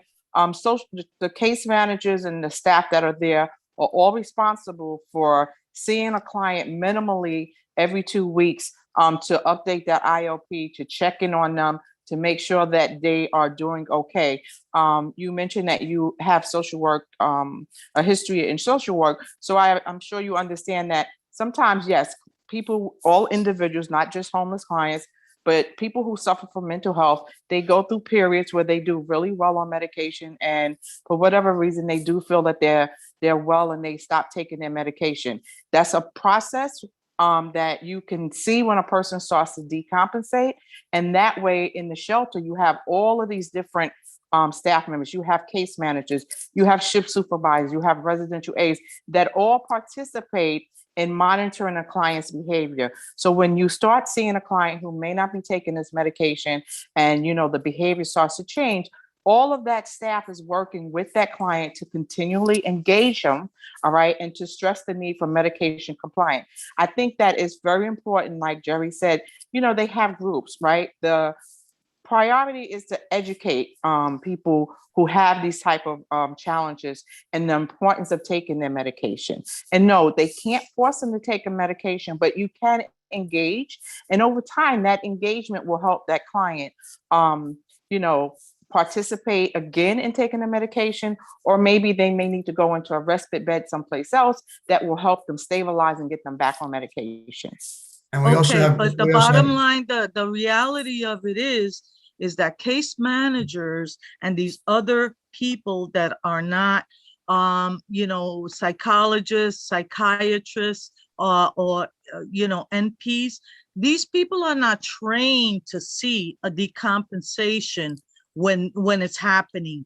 You know, that their job isn't to manage a decompensation. Their job is to, you know, apply for services for them or find them housing or whatever.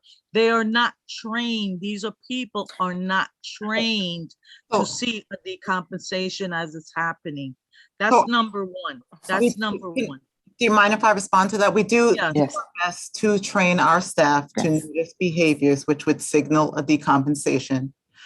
In addition to that, Jerry mentioned earlier that we are in training our staff to create safe spaces within our facilities so our clients do build kind of a therapeutic alliance with us. We use evidence-based practices such as trauma-informed care. And the vast majority of our clients are receiving services with an outside provider. In that case, we do involve the outside provider if there is a release and we have engaged the client. Therefore, maybe, as you're saying, there's a client that has become non-compliant, they're decompensating, and they need an injectable versus a pill that someone has to supervise whether or not they're taking it. So we do our best to work with the client's providers, even if they are not Samaritan Daytop providers. But And the question also, Ben, I'm sorry to say, is that one of the comments made earlier was that you have, how should I say, rules. For example, curfew is a rule there. And you did clearly state that if a person does not comply with the curfew, you do not immediately put them out, which then tells us in the community that the rules are not adhered to, meaning that if a person doesn't want to take their medication, if a person doesn't want to comply with the curfew, then really you're powerless to do anything about that person. So that is why we as the community are experiencing so much distress and so much fear and intimidation by this population, because their conception is that I don't have to, because I have constitutional rights and you have to provide housing for me, and that's your job. Your job is not to monitor me, it's to keep a roof over my head, and that's it. And this is the message that has been conveyed to this community when the 72nd precinct is contacted and they tell us there's nothing we can do. This is why the concerns of this community are, it's paramount. So, the solution is not to provide shelters, but to provide permanent housing with supportive services for these people, so they're not living in shelters. They're housed permanently in a particular community, and then all of the monies will go to subsidizing that particular housing and providing the services that they need. Because this is this plan to keep like permanent shelters in communities like ours, it's very distressing, and it's not solving the problem of these people. So if I could just jump in and address some of that, because there was a lot there. There are about 600,000 households in New York City, those individuals and families who earn less than $35,000 a year and pay more than 50% of their income in rent, right? And each and every one of those households is housing unstable and could need the emergency support of DHS, right? We refer to ourselves sometimes as the safety net of the safety net, because we are legally obligated to be there when everything else has fallen through. So I am a huge proponent of affordable housing. I couldn't agree with you more that affordable housing is the ultimate solution. But given the scale of the issue in New York City, I think we are looking at how do we have high quality shelter that can meet people's needs as we continue to build affordable housing, because we're unfortunately quite a ways from a place where it can be an or, right? We really are going to need both for a while. We are legally obligated to provide shelter, but we're also not a hospital system. So if there's an individual who is not capable of living, of taking care of his activities of daily living, right, then they're not going to end up in shelter. We are, so no, we are not compelling medication consumption. We don't have the legal right to do that. But there are limits to who is going to be in shelter because they have to be able to live independently. and by independently, I mean with all the supports that Samaritan has already talked about, but they have to be able to function within that space. But shelters is not independent living. Shelters are not independent living. So I'm offended by the fact that you bring that up.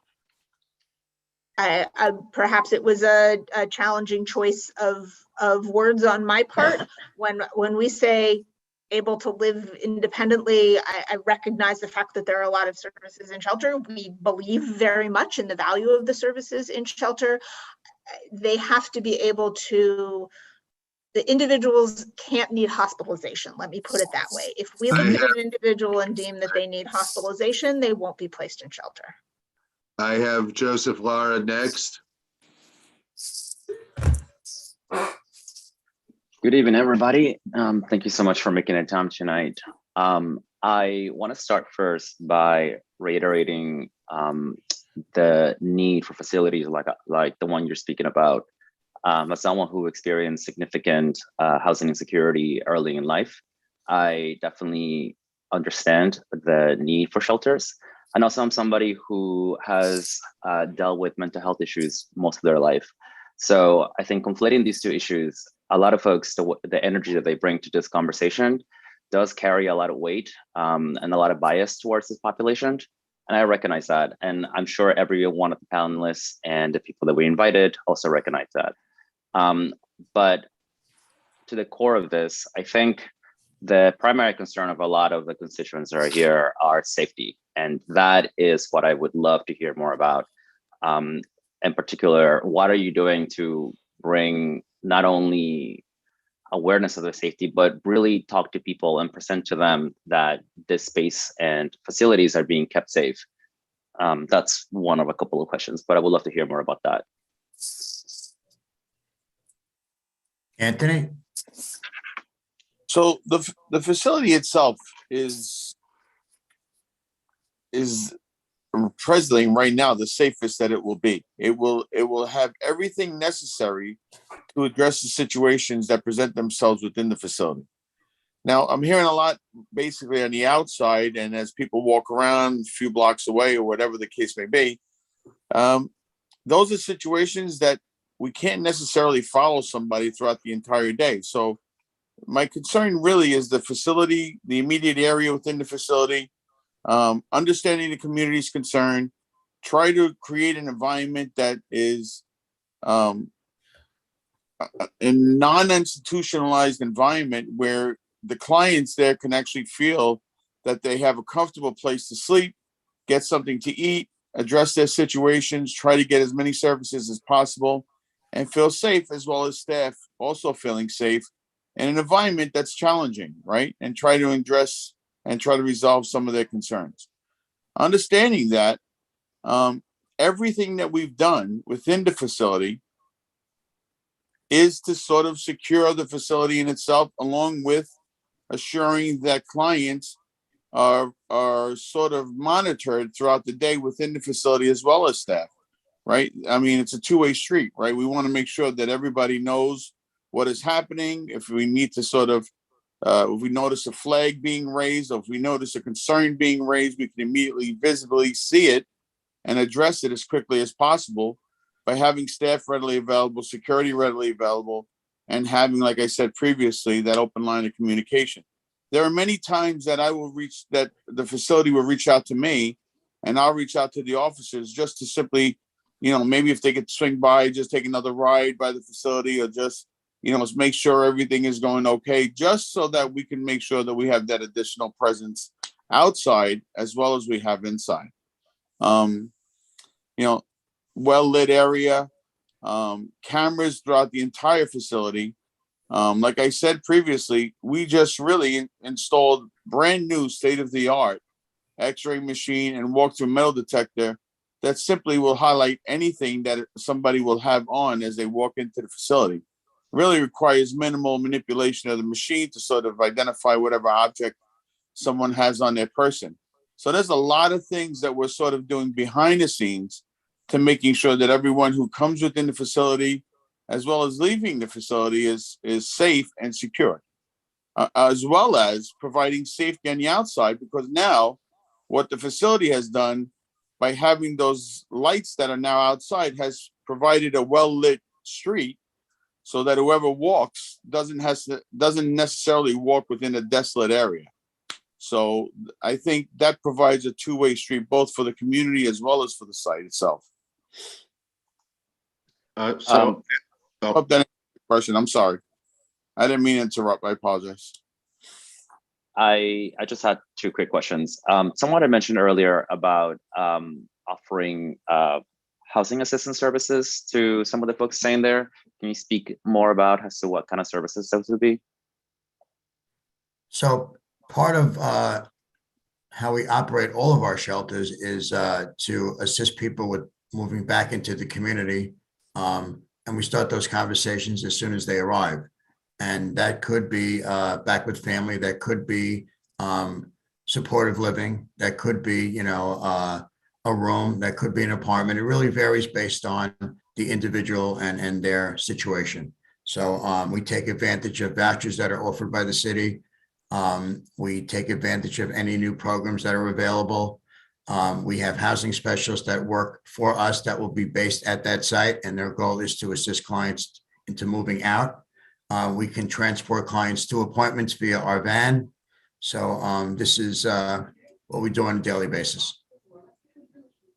Great. And then another last one. I understand that this is a House of Right development, and that this is only allowed given it's single men. And I want to understand why it is that it's exclusively men. What about other populations such as women or queer folks that are also adults? Sorry. So just to clarify, it's allowable because it's single adults, not specifically because it's single men. A distinction meaning that we couldn't put families with children in this particular location. Virtually all of our single sites are specific, either men or women. The sites are dorm style living with shared bathrooms. So that's the arrangement that we have that works most well, and I believe, Yvonne, correct me if I'm getting this wrong, but I think is actually consistent with state regulation as well. We do have a couple of sites that are targeted specifically to people who are LGBTQ and particularly trans, and certainly anybody who comes into intake and indicates that based on their sexual or gender identity that they need a reasonable accommodation. We work with them on that. Yvonne, anything you want to add? And I just also wanted to add that we will place you in where you feel most comfortable and how you identify. That is strictly up to the individual who enters our system. And we continue to work and expand our shelter capacity that are more inclusive to those who are LGBTQ population. And Samaritan, welcome serving those population. Again, it's their choice, but we serve many people from the LGBTQI plus community in many of our facilities. Thank you. Antoinette, I believe I've reached 6 and 6 panelists and attendees. Should I just go back and forth now? So there were actually 2 attendees that haven't spoken yet. Chen last name and Zhang. Maybe we can prioritize those 2 and then switch over to the 2 community board members and do 2 and 2. 2 and 2. Okay. So hang on. So Fang Chen, you can unmute yourself. Hi, I'm from Sunset Park, and my English is no good. My daughter's school have 60% is speak Chinese. So why we meeting? So you are not add more Chinese parents or Spanish parents, because our community a lot of Chinese and Spanish. I think I know is a lot of school inside is more than 50% is Chinese parents, and our parents English no good. Like me, if somebody hurt me, I only know say help. I cannot call police because if I call police, police ask me, what is your address and what you heard? I don't know say. So this one to me is very difficult. And I heard is like it's 3 avenue or 2 avenue there. The builder is single main and like hear something and have some problem. Oh, and our school there, the parents, a lot of parents is very concerned and very worried. To us, knife is like a very danger, like something put in there. Maybe one days we everything they we like they take our knife. So to us is very difficult because we don't know say, but we community is have like a lot of Chinese, a lot of Spanish, but nobody help us, and we cannot help ourselves because we don't know English. So this one to us is not fair. And then like this meeting, I want to say more, and I only can understand maybe like 30%. But I still in here because I care my our community. But you meeting, you need a Spanish translator and Mandarin translator or another translator.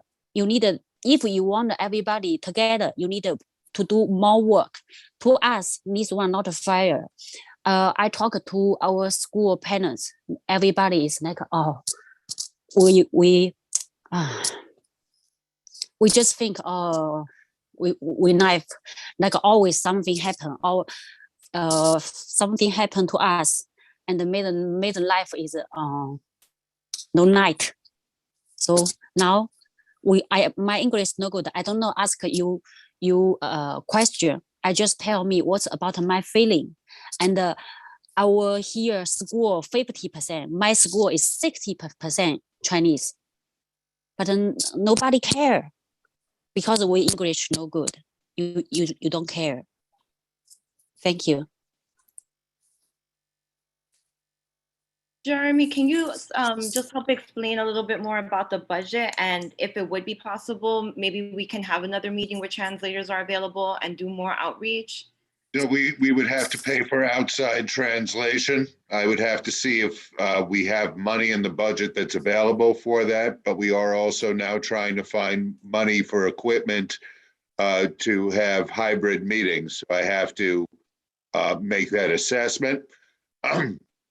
I've reached out to Mayor Adams' administration to see if there are resources available for community boards, not just ours, but others who need translation services, but who cannot afford it or who do not have staff available. I'm waiting to hear back from them on the potential for those resources. Unfortunately, while we occasionally can pay for translation services at a meeting, we cannot afford that at every meeting.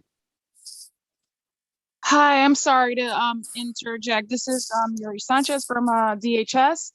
So understanding that there are challenges with community boards and as far as the language access, but on our end, I think we can make something happen where we can accommodate Mandarin or Chinese speakers and Spanish language. I wish I had known beforehand because we could facilitate that need.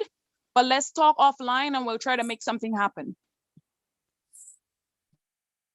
Thank you, And Yuri. we're happy to come back if there's a follow-up meeting with translation.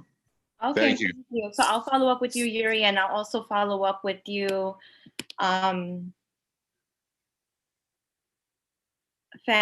just to help do outreach so we could get that meeting together. Thank you. The only other one I don't think was called was Melissa DeValle. Melissa, you can unmute yourself now. Can you hear me? Yes, we can. Yes. Hi, everybody. It's Melissa Ortiz, Del Valle Ortiz from the Office of Congressmember Velasquez.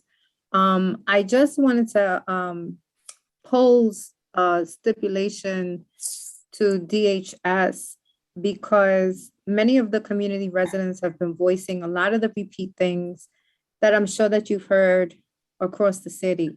And one of the final requests was, what does the community, on behalf of the residents, what does the community board have to do and residents have to do to put a full stop on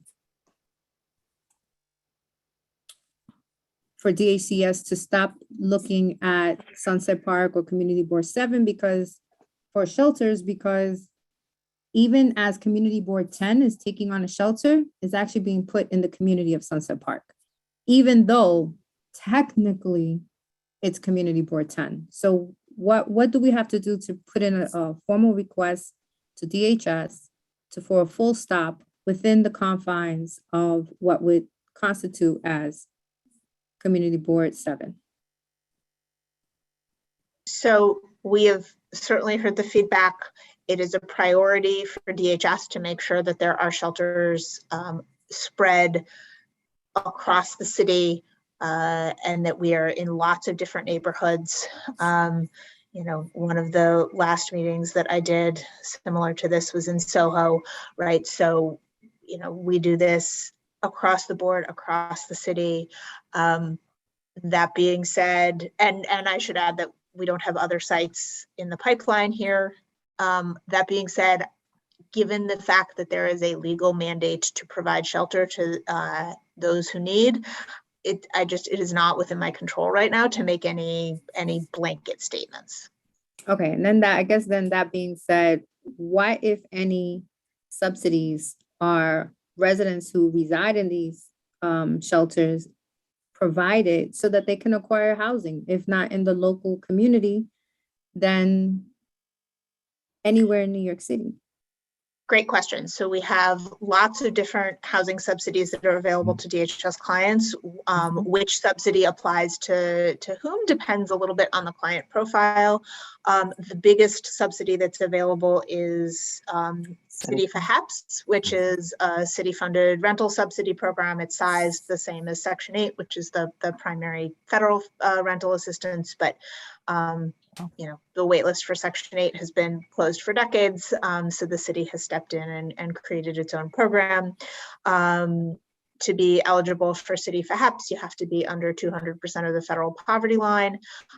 There are actually large numbers of working individuals, unfortunately, in the New York City shelter system, so we have a program called Special One-Time Assistance that can serve those with employment income that earn too much to qualify for City for HEPS. That's a one-year rental subsidy that varies a little bit more depending on a household's income and the apartment rent that they're finding. Clients can move to supportive housing, which is subsidized housing with services on site. There are units that are set aside in Department of Housing Preservation and Development HPD projects that are specifically for clients in the DHS shelter system, where rents are set affordable even to those with very, very low incomes. Right now, there is the Federal Emergency Housing Voucher Program, which was created through the American Rescue Act. That is a really valuable subsidy, but it was a one-time allocation that we are using right now. Those are the biggest ones. There are certainly others, and we work very closely to make sure that clients are connected to the subsidy that works. Subsidy or subsidies. We try and give people as many options as we can, so that they can move out of shelter. Because safe, high quality housing that can help people stabilize, or shelter that can help people stabilize, is important, but the end goal is always permanent housing. Thank you. Melissa, if you have additional comments or questions, you can raise your hand again. We're going to call 2 panelists next, followed by 2 attendees. I have Barbara Lee next.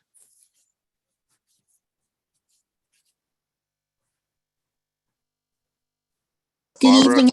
thank you. How are you? Okay, so I just have a few questions. I live on 24th Street, and there is a shelter, hotel shelter right next to my building. It's been there for over 5 years, and there's one over on 26th Street, and also the one over on, I believe, 22nd Street. The problem that we have in our neighborhood is not that we don't like homeless people. I used to be homeless. It's the thing is that there doesn't seem to be any accountability by people who run the shelters. We've had these meetings so many times and they said, oh, we're going to take care of it. Everything I heard here tonight, I heard so many times at so many meetings that Karen had when she got people together for the homeless committee, or even coming to our community board meeting. And then in reality, when things happen, people hanging out all night, trespassing, loitering, drinking, bothering people. And I call up the facility and then they say, well, there's nothing we can do about it. Even though at the meetings you said, like, oh, we're going to have security walk around the block or so, make sure nobody's hanging out. And that just didn't happen.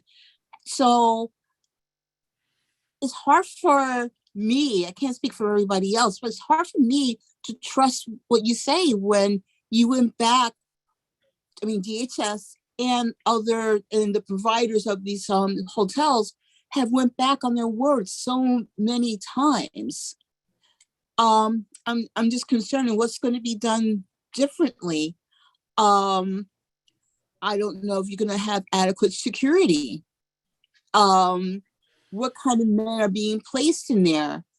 I don't live in that neighborhood anymore, but right here, I mean, I've been threatened just for telling people to please be quiet because it's like after 11 o'clock and I like to go to bed because I have to work in the morning. Just like main issues. And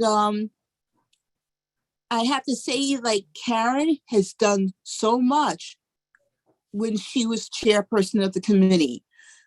She put together pamphlets so we could try to ingratiate people, the clients, into our neighborhood so they would know where to find things to shop and going to the parks where they know where to go. We try our best to welcome people into our community. And instead, we got crapped on. So I just want to know what's going to be done differently. Thank you. Well, let me start by saying, I hear your frustration. I haven't been to one of these meetings in this community before. Speaking for myself and for Yvonne, we will follow up with the hotels that you mentioned. Does not sound like an appropriate answer that you were given. So I will say that, and but Samara and I will turn back over to you for more specifics on the security plan. So I'll answer by saying, Barbara, that we welcome and invite real-time information about concerns, like you mentioned earlier, and we respond. Now, we have limits, if it's within our vicinity and we know it's our clients, we will, respond to whatever the issues are. We definitely have staff walking around outside. In fact, I remember when we opened, other sites, we actually had guards with their jackets on to make sure that the community knew it was the guards. We had extra cameras put on the outside of our buildings to focus on certain areas of the blocks when asked. So, we will stay true to our word. I cannot speak for the hotels. I can speak for Samaritan Daytop Village, and we will be there for you. Thank you. Thank you. Oh, sorry, Barbara. No, it's fine. I don't have any more questions. Thank you. Okay, I have Mohammed Bahi next. Yes, hi. So, some questions, again, I think this is becoming a session of venting because there's I think it's too late for us to object to anything. It is what it is, as I say. But just to tell you a little about my community and my situation, I do have a nonprofit organization, pretty small one, not as grand as Samaritan with over $168 million budget a year. But I've been a volunteer director for the last 7 years, and many of my community members know that one of our signature projects is feeding the homeless. We have the hunger truck, that big red truck that's on 3rd Ave on the corner of 53rd Street. So we're actually just a block away now from this newly formed shelter. And we have actually a community center, a mosque, and a private school from kindergarten to 8th grade, just a block away from this newly shelter that's opening a block away. So one thing that sometimes I do get a little upset that, and maybe this is DHS could do something in the future, that there should be some sort of canvassing around the area where these shelters are being placed. If there are schools nearby, if there are sensitive areas where safety could jeopardize children, especially. Because for the 49th Street shelter, since I've been here for the last long time now, probably over 8 years, I've had tremendous amount of problems coming from that shelter. To the point where we had to upgrade our security facilities. You guys keep talking about security cameras and so forth. You should come to our building on 53rd Street. It looks like the Pentagon, because we have securities all over, because we had to, just to protect ourselves.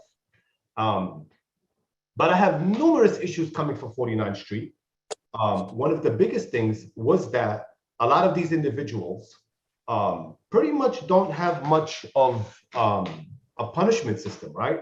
I call it enabling. And I think this is what shelters are really doing. When you tell a homeless person with, mental health issues, and again, this is coming from a person that I love the homeless. I've been feeding that population for the last 8 years. It's a very passionate thing for me as a human being.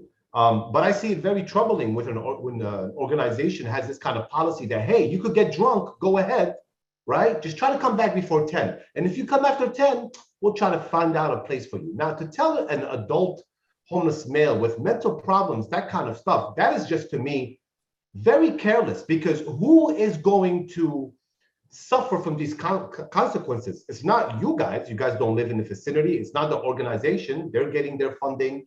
Everything is being paid for in advance, right? It's the community itself. So now you are spreading this kind of information to these individuals that to go ahead, do what you got to do, just come back at this time. And you need to understand that these residents at your shelters are leaving your beehive, right? They're leaving your beehive, and they have to go a block or 2-3 blocks away to the local bodegas, right? Buy some alcoholic drinks, do whatever they got to do, getting drunk and so forth. And now they're roaming the street until 10 p.m., coming back to this very secured shelter, because we keep talking about how secure it is going to be inside. Well, I mean, that is not my concern, how secure it is inside, right? I don't live inside, right? My children don't go to school inside, right? I'm more concerned what it is outside. I think that's our biggest issue.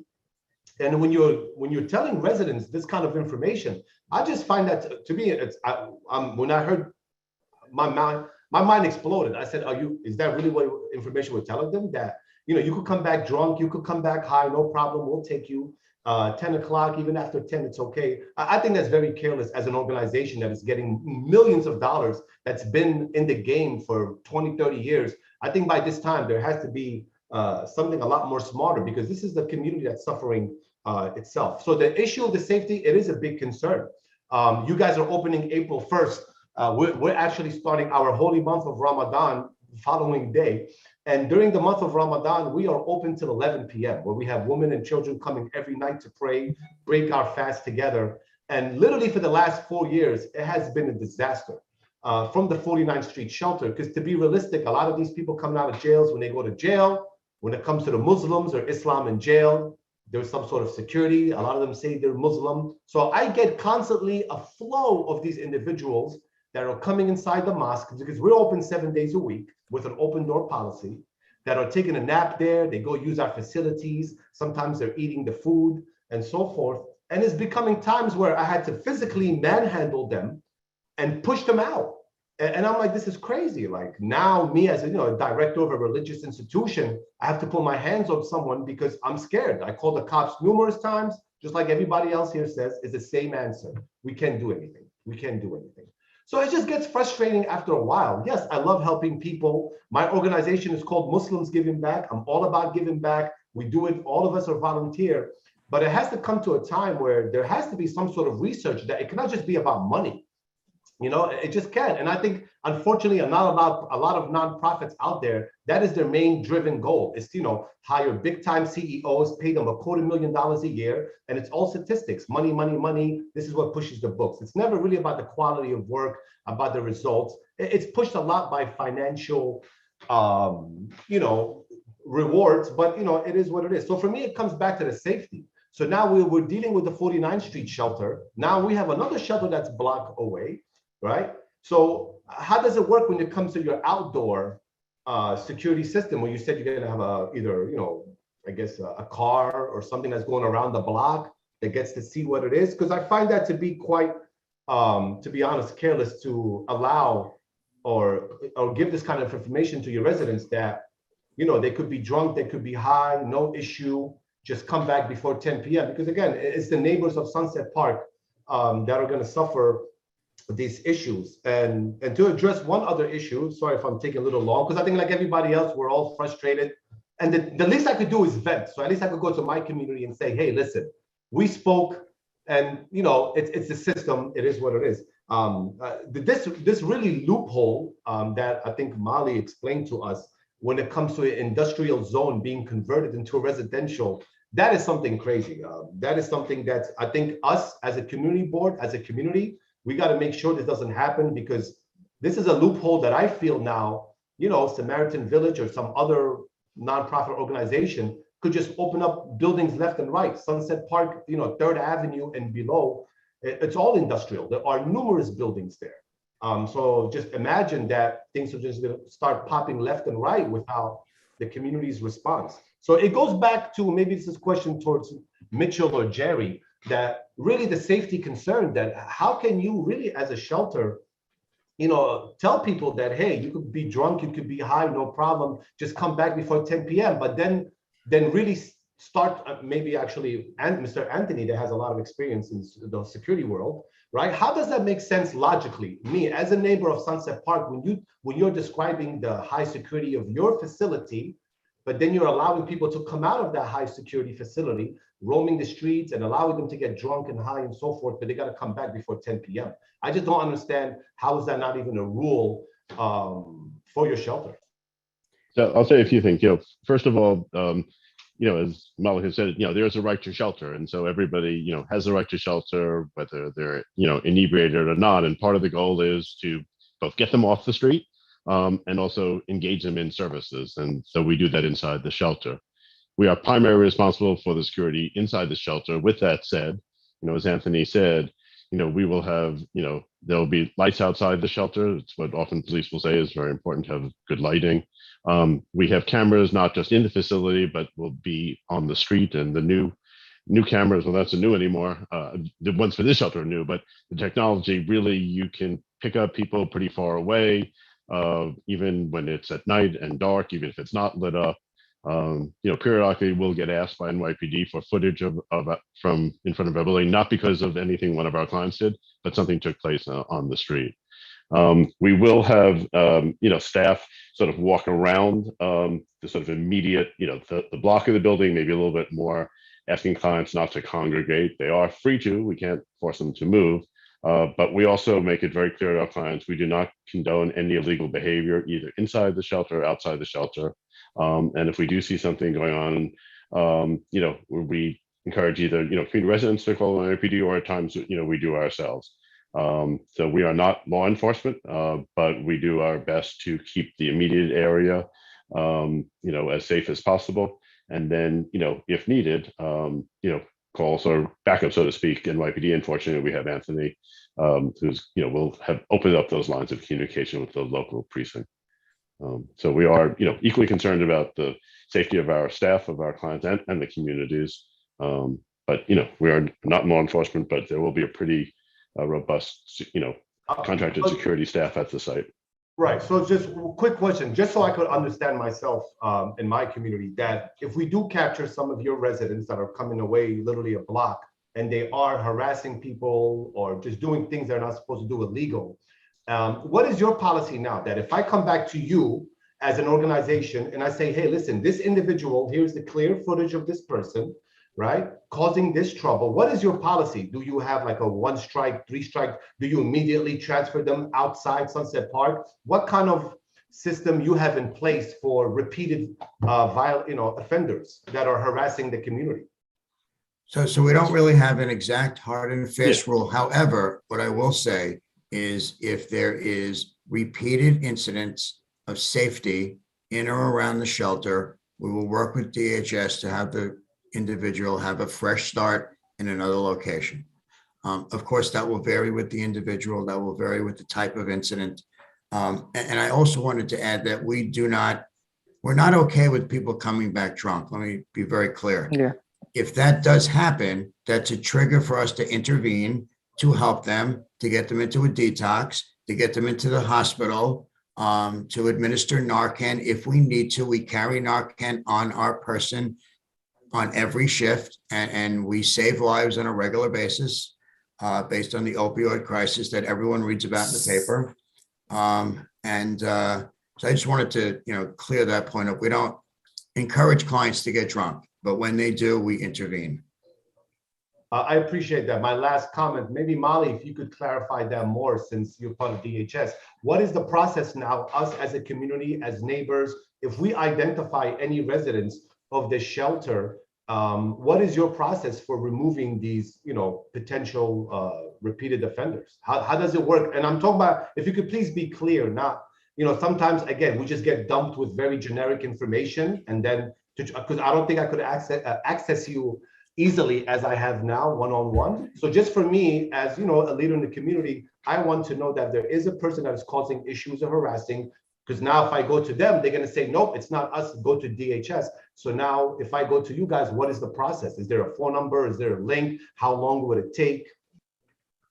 So Samaritan is on the front lines, right? They're the ones dealing with the client. But the way DHS is organized, there is what's known as a program administrator, a manager who oversees and works with Samaritan on all of their single adult shelters, right? So the shelter director would coordinate with their program administrator. They would coordinate with the team at DHS that does what we call vacancy control, manages the bed placement on a regular basis, and we would make sure that we are transferring that individual to a setting that is right for him.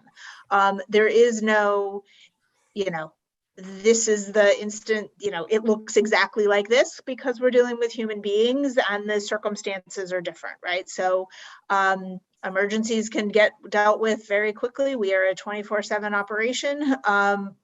Things that are more routine look different. I think the Samaritan team mentioned that they are going to publicize the phone number, that there will be direct access for the community to be able to let them know what is going on.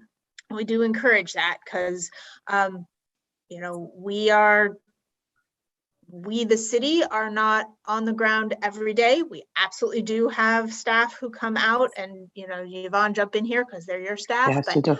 we are there, but we are not there 24/7, right? So if you have things that you want to report to us, report to Samaritan, right? Use the phone number that they have, use the cab. We can react to the things that are making it to us, but recognizing that we are not going to be there 24/7, your feedback is really important to us. And I just want to add, the 24-hour number, it's important that it is called in real time.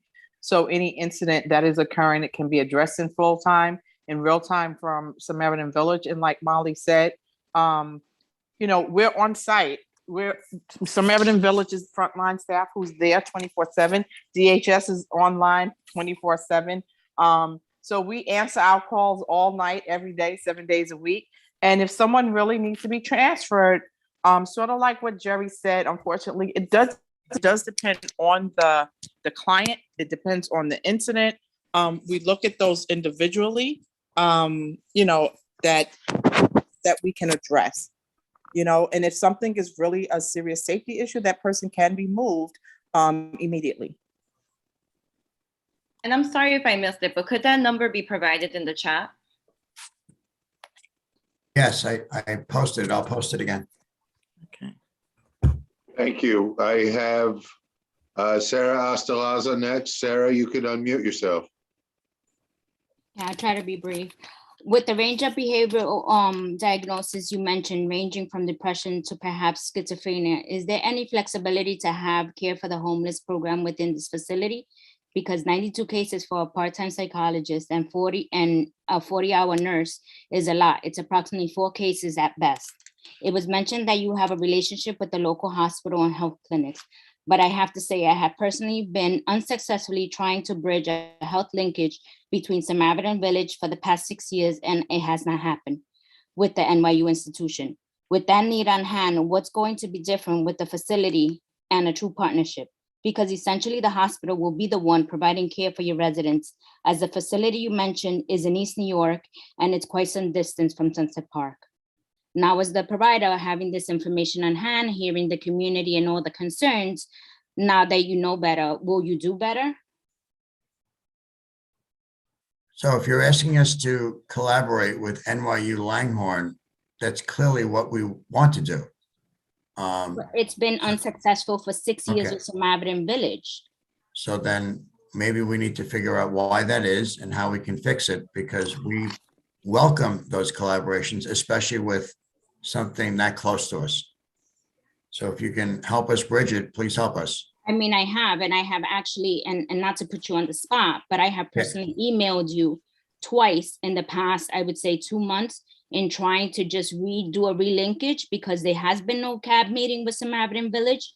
And I have gotten nothing back, not from you. And obviously the director and the leadership, as far as the program administrator, there has been a complete turnaround in Samaritan Village. I've actually walked down there and done the footwork, but have been completely unsuccessful. I have been given like the runaround.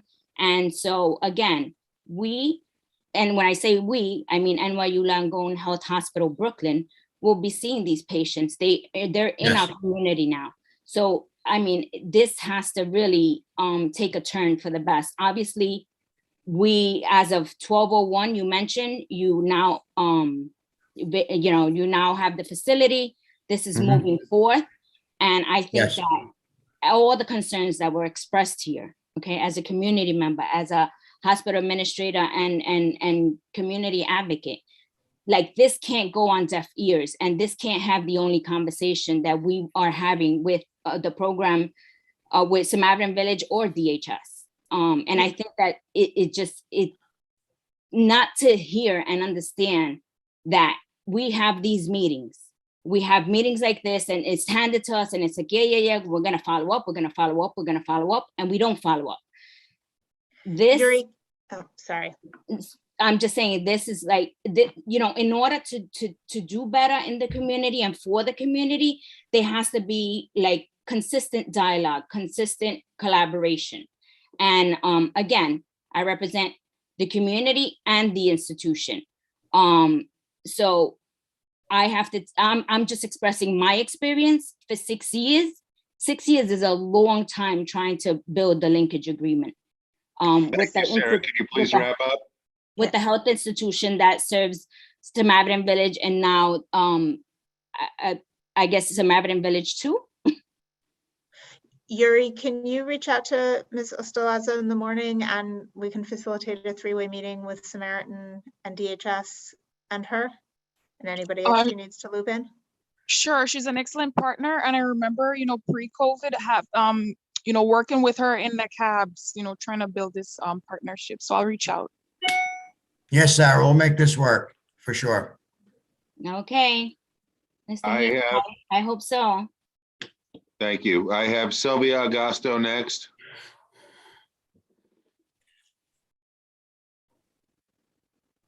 Hi. I've said this before, Jeremy, you know, I've been in the meetings at the CAB meetings, and like I said, we haven't had one in over 2 years. But we need to walk.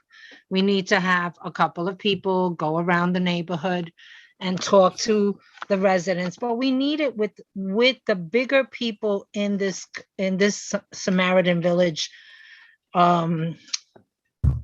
staff, not the staff that works there, but the CEOs and whoever else that needs to be there that are bigger, so that you can see everything that you've heard tonight is the truth. We are living it.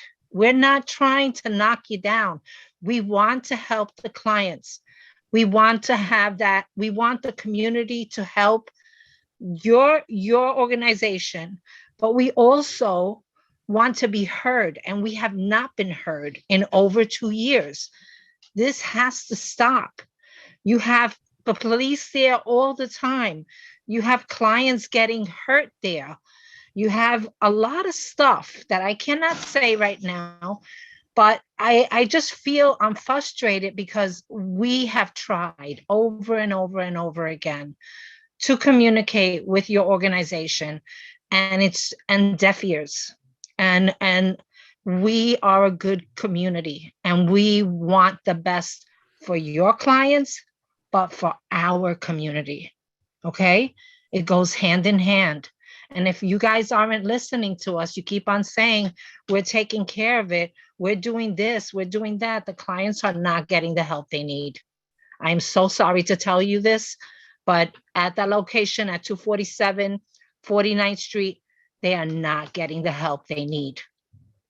They're just not, because they would not be going out and doing the things that they're doing. And you need to hear us. You need to hear us. So please and thank you. And that's it. We'll schedule a meeting Thank you, sir. and a walk around. Yes.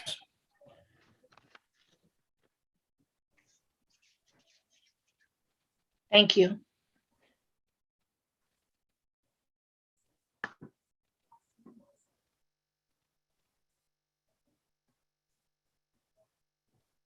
Jeremy, you're on mute. Thank you. Well, that would explain why Maria Roca didn't answer.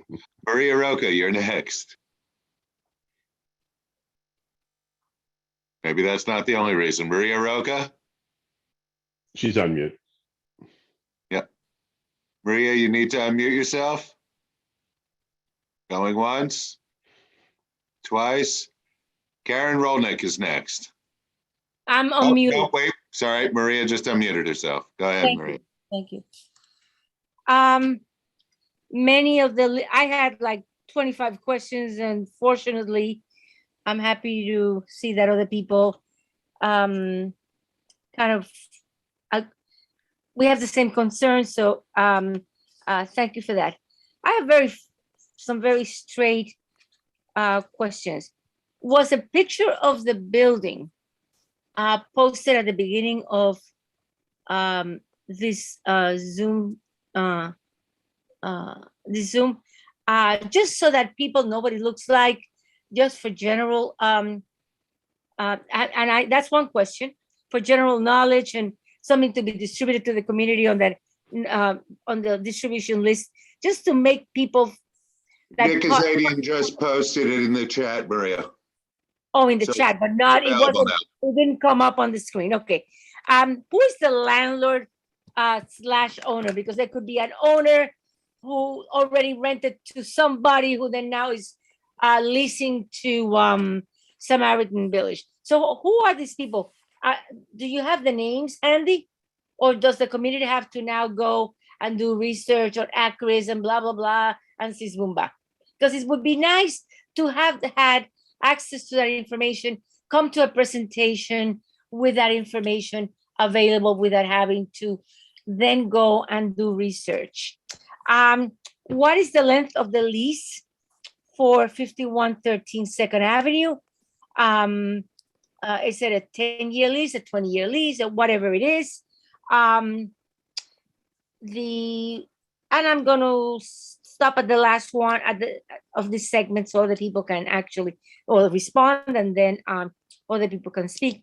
How many of the existing hotel-sided temporary shelters have actually in reality ever become, not only in Sunset Park, but throughout the city of New York, transitional housing for all men, all women, or families? That has that happened? For example, a hotel becomes a shelter, 1 floor, 2 floors, 3 floors.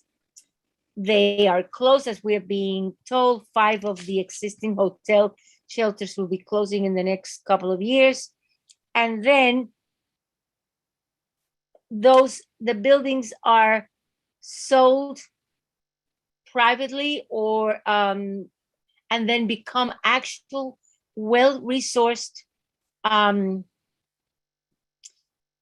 transitional housing for people to have a more stable, steady roof over their heads. I'll stop there. So I can take the housing piece and then I'll transfer it back over to Samaritan. How often, there are hotels across the city that I know that have become permanent housing. I think a couple of the very high profile examples in Manhattan are the Times Square Hotel and the Prince George Hotel. Those are both supportive housing projects run by Breaking Ground. There are certainly others. I just don't know the exhaustive list off of the top of my head. I love the idea of converting hotels to permanent housing. It's something that that I'm working on, and that there are some projects that that we are going to try and make work. That is a very generic comment. I don't have anything in this particular neighborhood. There are very real technical and building issues around converting hotels to permanent housing. I'm not an architect, so I'm not going to go, and it's also 8:30, so I'm not going to go too far down down a rabbit hole there. But there are different building code requirements for hotels and for permanent housing, and to convert one to the other requires a lot of construction work and a lot of building code changes. I'm not an architect either, but I'm familiar with a lot of those requirements. So fine. So sometimes it can be done in a way that makes a ton of sense, and in other places it's much more challenging. As I've said a couple of times, since these are all privately owned sites, I can't say with any kind of certainty what will happen to them. So I will stop there and pass. I can speak about the lease. The length is a 9-year lease. Typically, it's a 5-year with a 4-year renewal, but the length is 9 years. So 5 + 4. Correct. Yes, 5 and a 4. Regarding the specifics about the landlord, we typically do not share that publicly, but I will talk to my team internally. And public information. It's public information and accurate. I just thought that you might have it. There's nothing private about that.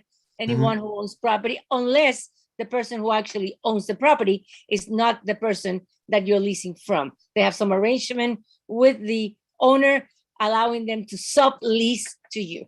That's a possibility. This is not a sublease. No, this is a direct lease. That the person you're leasing from actually, in a way, you are the sublessee. But in this case, you're saying that you're leasing directly from the landlord of the building. That's correct. Yes. I just used the word owner of the building. So, okay. Correct. And you, okay, this is public information. You're not giving away any state secrets, but okay. Just the 5 + 4. So the city, because all the upgrades were paid for as part of the contract you have with the city. Correct me if I'm wrong. I'm not understanding your question. To the property in order to make it suitable for effectively, yes. The rent includes the cost of improvements. Got it. So if at the end of 9 years, assuming that the 5, then everything is well, to have an extension for another 4. So all the expenditure that has, oh my goodness, of public money is actually, as of now, as of this moment, only for the use of the property for 9 years. It's a sort of a rhetorical question. I know the answer to that.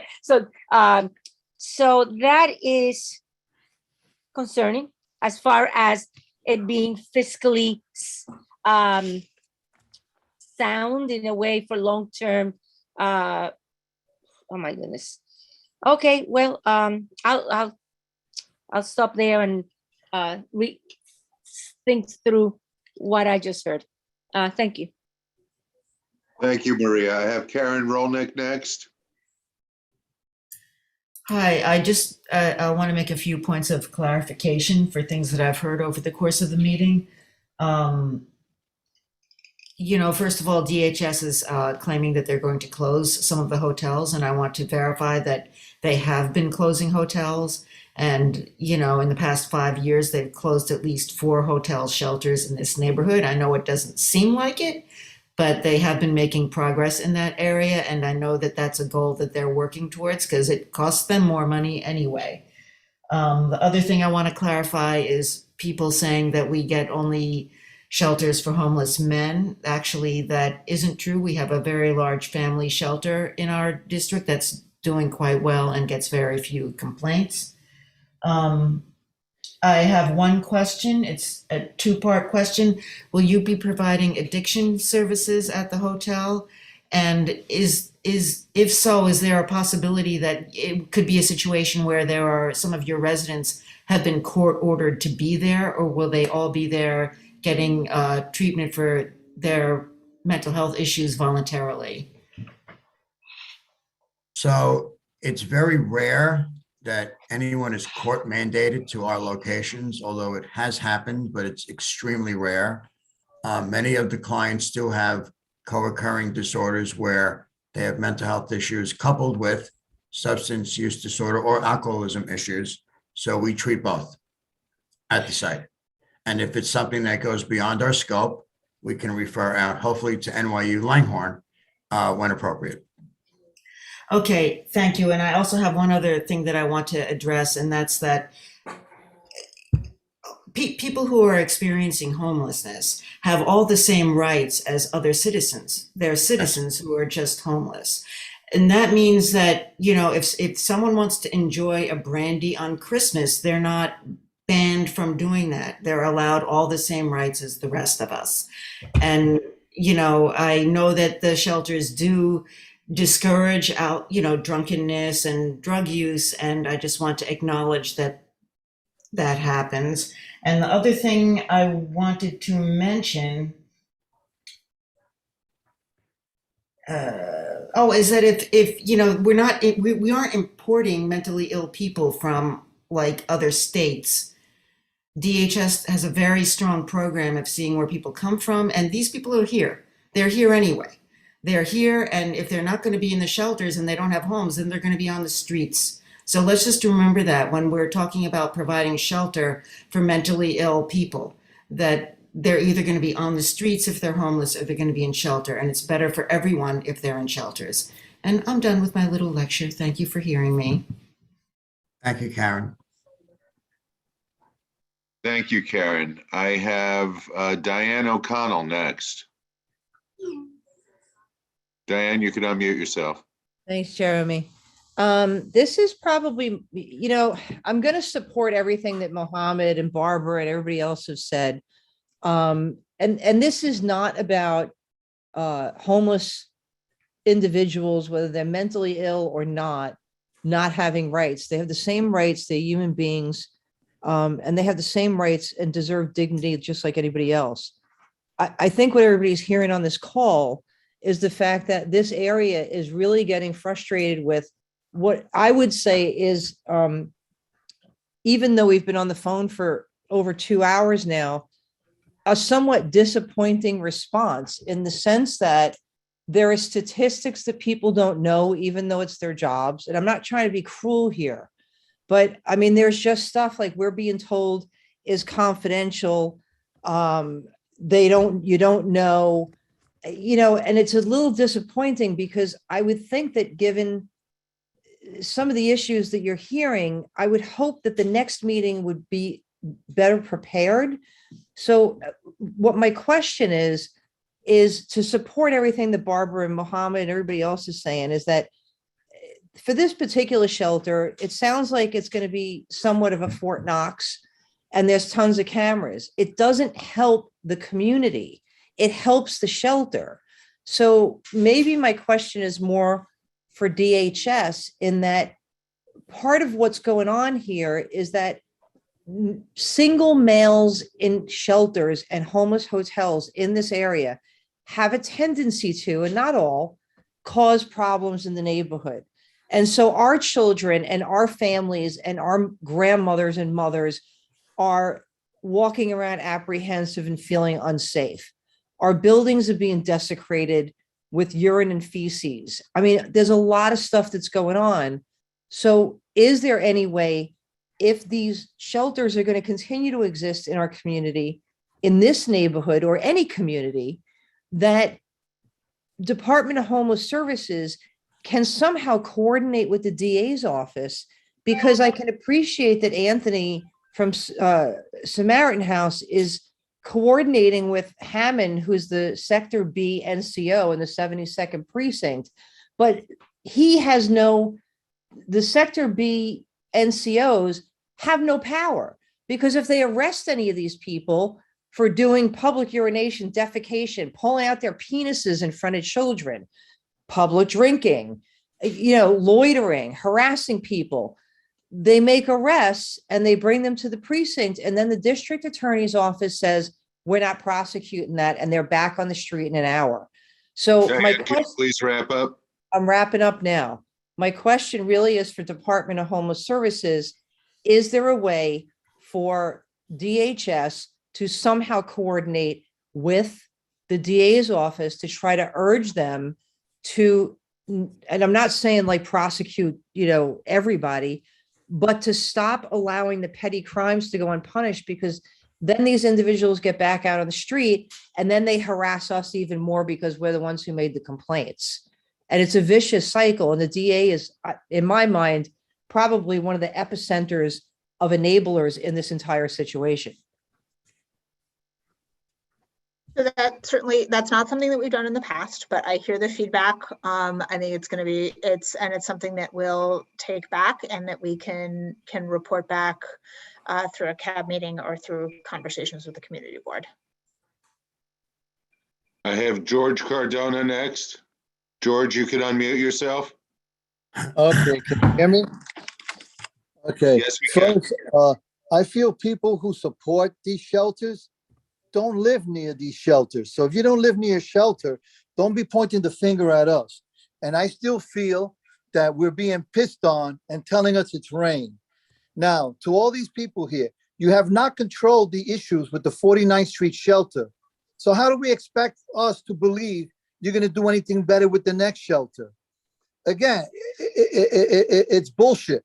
And a lot of you are going to go home after this to a nice area and not deal with the homeless shelter, not worrying about these people breaking into your car, staying in there, breaking into your homes and so forth. So again, I want a real answer, not a bullshit one. If you couldn't deal with 49th Street, why should we believe you with the next shelter? And give me a real answer. Don't give me a bullshit answer.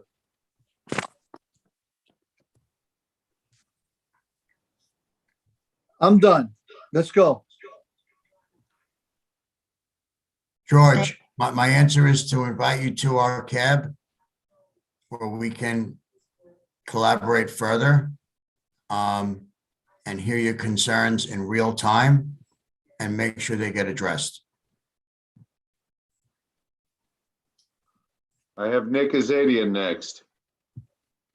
So I have a couple follow-up questions, but I'd like to reiterate some of George's points, which is, I think we all like the answer here and now, and not just a delay tactic to a CAB meeting that may or may not occur. So I would reiterate George's question, what are you going to do about it? So let me jump in. Oh, sorry, go ahead. About what specifically? Can we recall George for a second to reiterate his last question so that we may get an answer? Hang on, let me find him. George, I'm allowing you to talk. I'm not sure if you're going to, but I you can hear you, but that's kind of insulting. That's almost like saying they really didn't pay attention to what I was saying. So again, the issues with 49th Street were never stopped. Those issues continue. You haven't been able to control it. How are you supposed to believe you're going to be able to do something with the other shelter when you haven't been successful with this one? So I think the best answer, George, and I value your input, is that we have not been getting any direct information about these specific incidents. And yes, the CAB meetings have slowed down based on COVID, but now that we are hearing about them, we will respond and figure out what the problems are. I'm going to add that DHS to that. Yvonne and I have been taking good notes, texting one another offline, that we are going to be doing, we hear the frustration here. We are going to be doing some direct follow-up in the morning. But I really want to encourage people to use the phone numbers that Samaritan Village has posted to report things. We are there, we are on the ground, we are not on the ground as much as you are. So your feedback is really helpful for us to make sure that the good neighbor policy is actually something that we are able to live up to. I've just said, the last CAB meeting I was at the site at 49th was probably shortly before the pandemic. I know, Jerry, about 2.5 years ago. Yeah. These can, I was there. It was a full CAB meeting. These concerns, weren't raised. So it sounds like, things may have changed. But I will commit to coming to the next CAB meeting for 49th Street. So I had some other questions specifically for this 49th Street shelter. How many people did you actually reassign to a different shelter based on the number of complaints that you've heard in the last 2 years?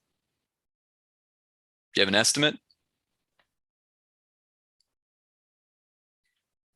I'd have to research that and get back to you, Nick. Okay, please do. Okay. Secondly, what concrete means do we actually have to hold you accountable?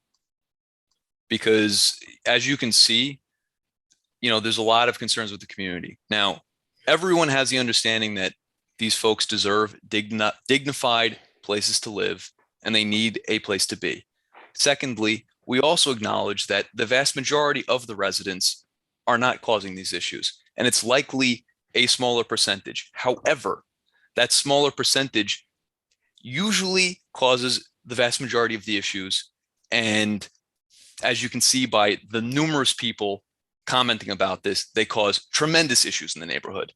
So again, I would ask, how do we hold you accountable to be better neighbors in this shelter, given our experience with 49th Street?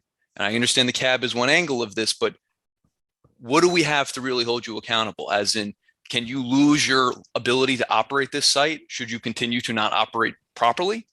Or what other concrete means do we have where there's a tangible way where this solution, where people that will actually effectuate the solutions do it?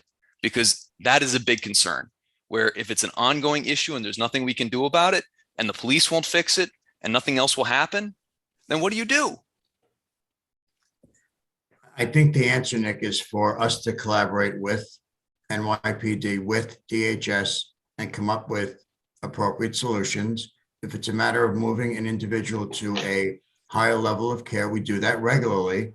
And if we're not doing it as much as we need to, for specific individuals that are causing problems in the community that are from 49th Street, then we will. And if I could just yes, add go to ahead. that, DHS is a part of the accountability equation as well. Samaritan Village is a provider that we work closely with, that we trust, that we have a good collaboration with. So I say this not to cast any doubt on Samaritan Village, but if a community is not getting the feedback that they need from, and the responsiveness that they need from a provider, then DHS is the next level. We are accessible. We are the intergovernmental team that Yuri represents is available. The rest of us are available, and we will come out. We will do meetings. We will have the conversations, right? So while I think Samaritan is a great partner, and I'm not trying to say anything bad about them, but we are part of the equation as well. I guess what I'm trying to hint at is that given how 49th Street has worked out, we are immensely concerned, and we are looking for some kind of concrete means that the parties that either are not doing what they're supposed to be doing are held accountable where the issues are fixed. We understand that the shelters will be there. And, regardless of folks' opinions here, even my own, that they will remain for whatever their terms of their leases are, or perhaps longer than that. And so what we want is something concrete where, okay, if these folks aren't doing what they need to be doing, then either they can be replaced, or if something is continuously an issue, then the city needs to step in and do something about it. And to date, we've heard a lot of words, but we would like to see something in writing. So we'll figure out what we can provide in writing, but I will say the city absolutely has a track record. And again, this is not a reflection on Samaritan Village, because I am not talking about Samaritan Village in this case, but when we have providers who are not doing what they need to do in whatever form that takes, we sever our relationship with them. We have done it. We have a number of large provider, entities that were large providers that are no longer doing business with the city. There's nobody who's too big to fail. Our goal is always to make conditions better. And again, I can't say this enough that I am not talking about Samaritan Village here, but DHS takes our accountability role very seriously. And when we need to end a relationship with a provider, we do it. I will leave it at this, is that I sincerely hope it does not get to that point. I hope you guys have learned from this meeting amongst all of the testimony here and, truly become good neighbors. We understand the need, but we also do not want to have to continuously live with a lot of the issues that are associated there too. So please heed what has been said, and we look forward to collaborating with you in the future and hopefully finding some ground in the middle where this can work for all parties. Thank you. I have Cynthia Gonzalez next.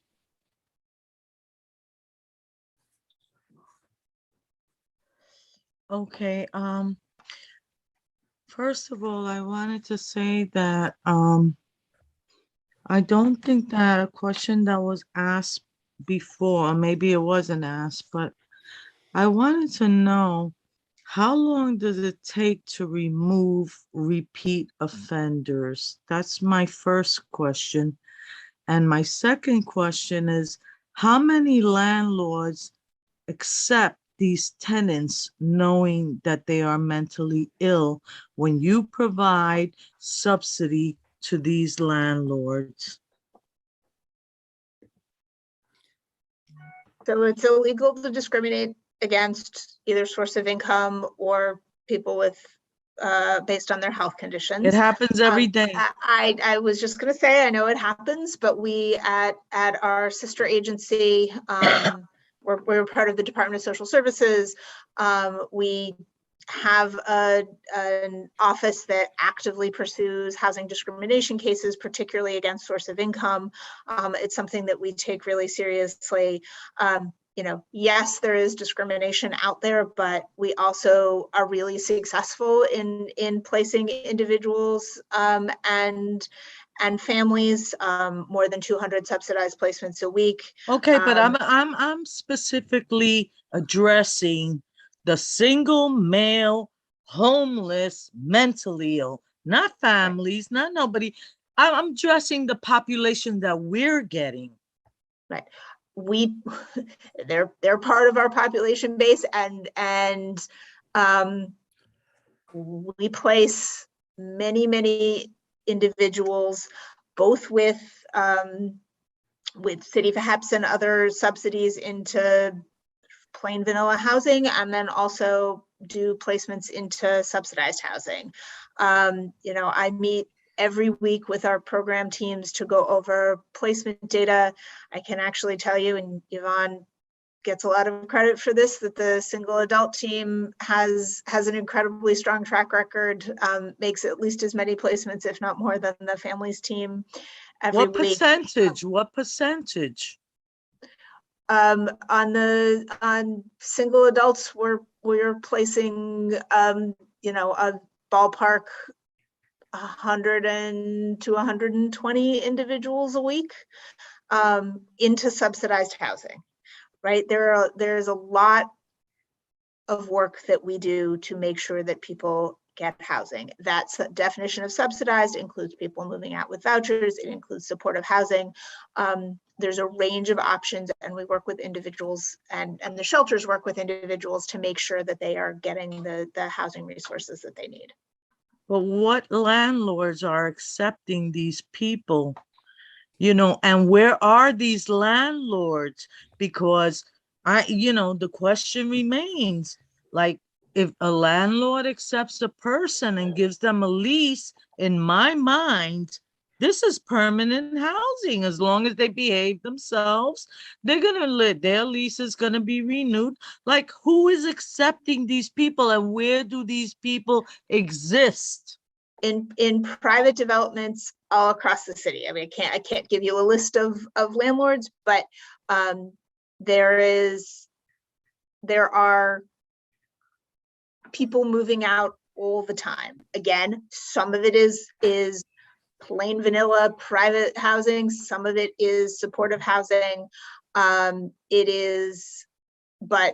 people are successfully moving out of the shelter system on a daily, but they're weekly, moving out monthly of the basis. shelter system to come to Sunset Park. I mean, but where else? I mean, I don't see them going to. I guess I'm not independent sure. living. Independent living is what I'm asking.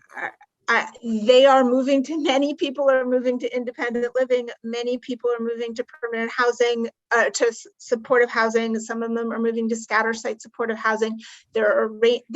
These individuals are coming to us with a range of different circumstances, right? I think Jerry mentioned early on, we're talking about diagnoses anywhere from depression to bipolar.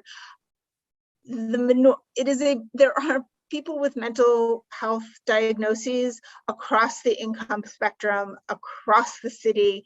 Many people are living in a range of different circumstances, in a range of different neighborhoods.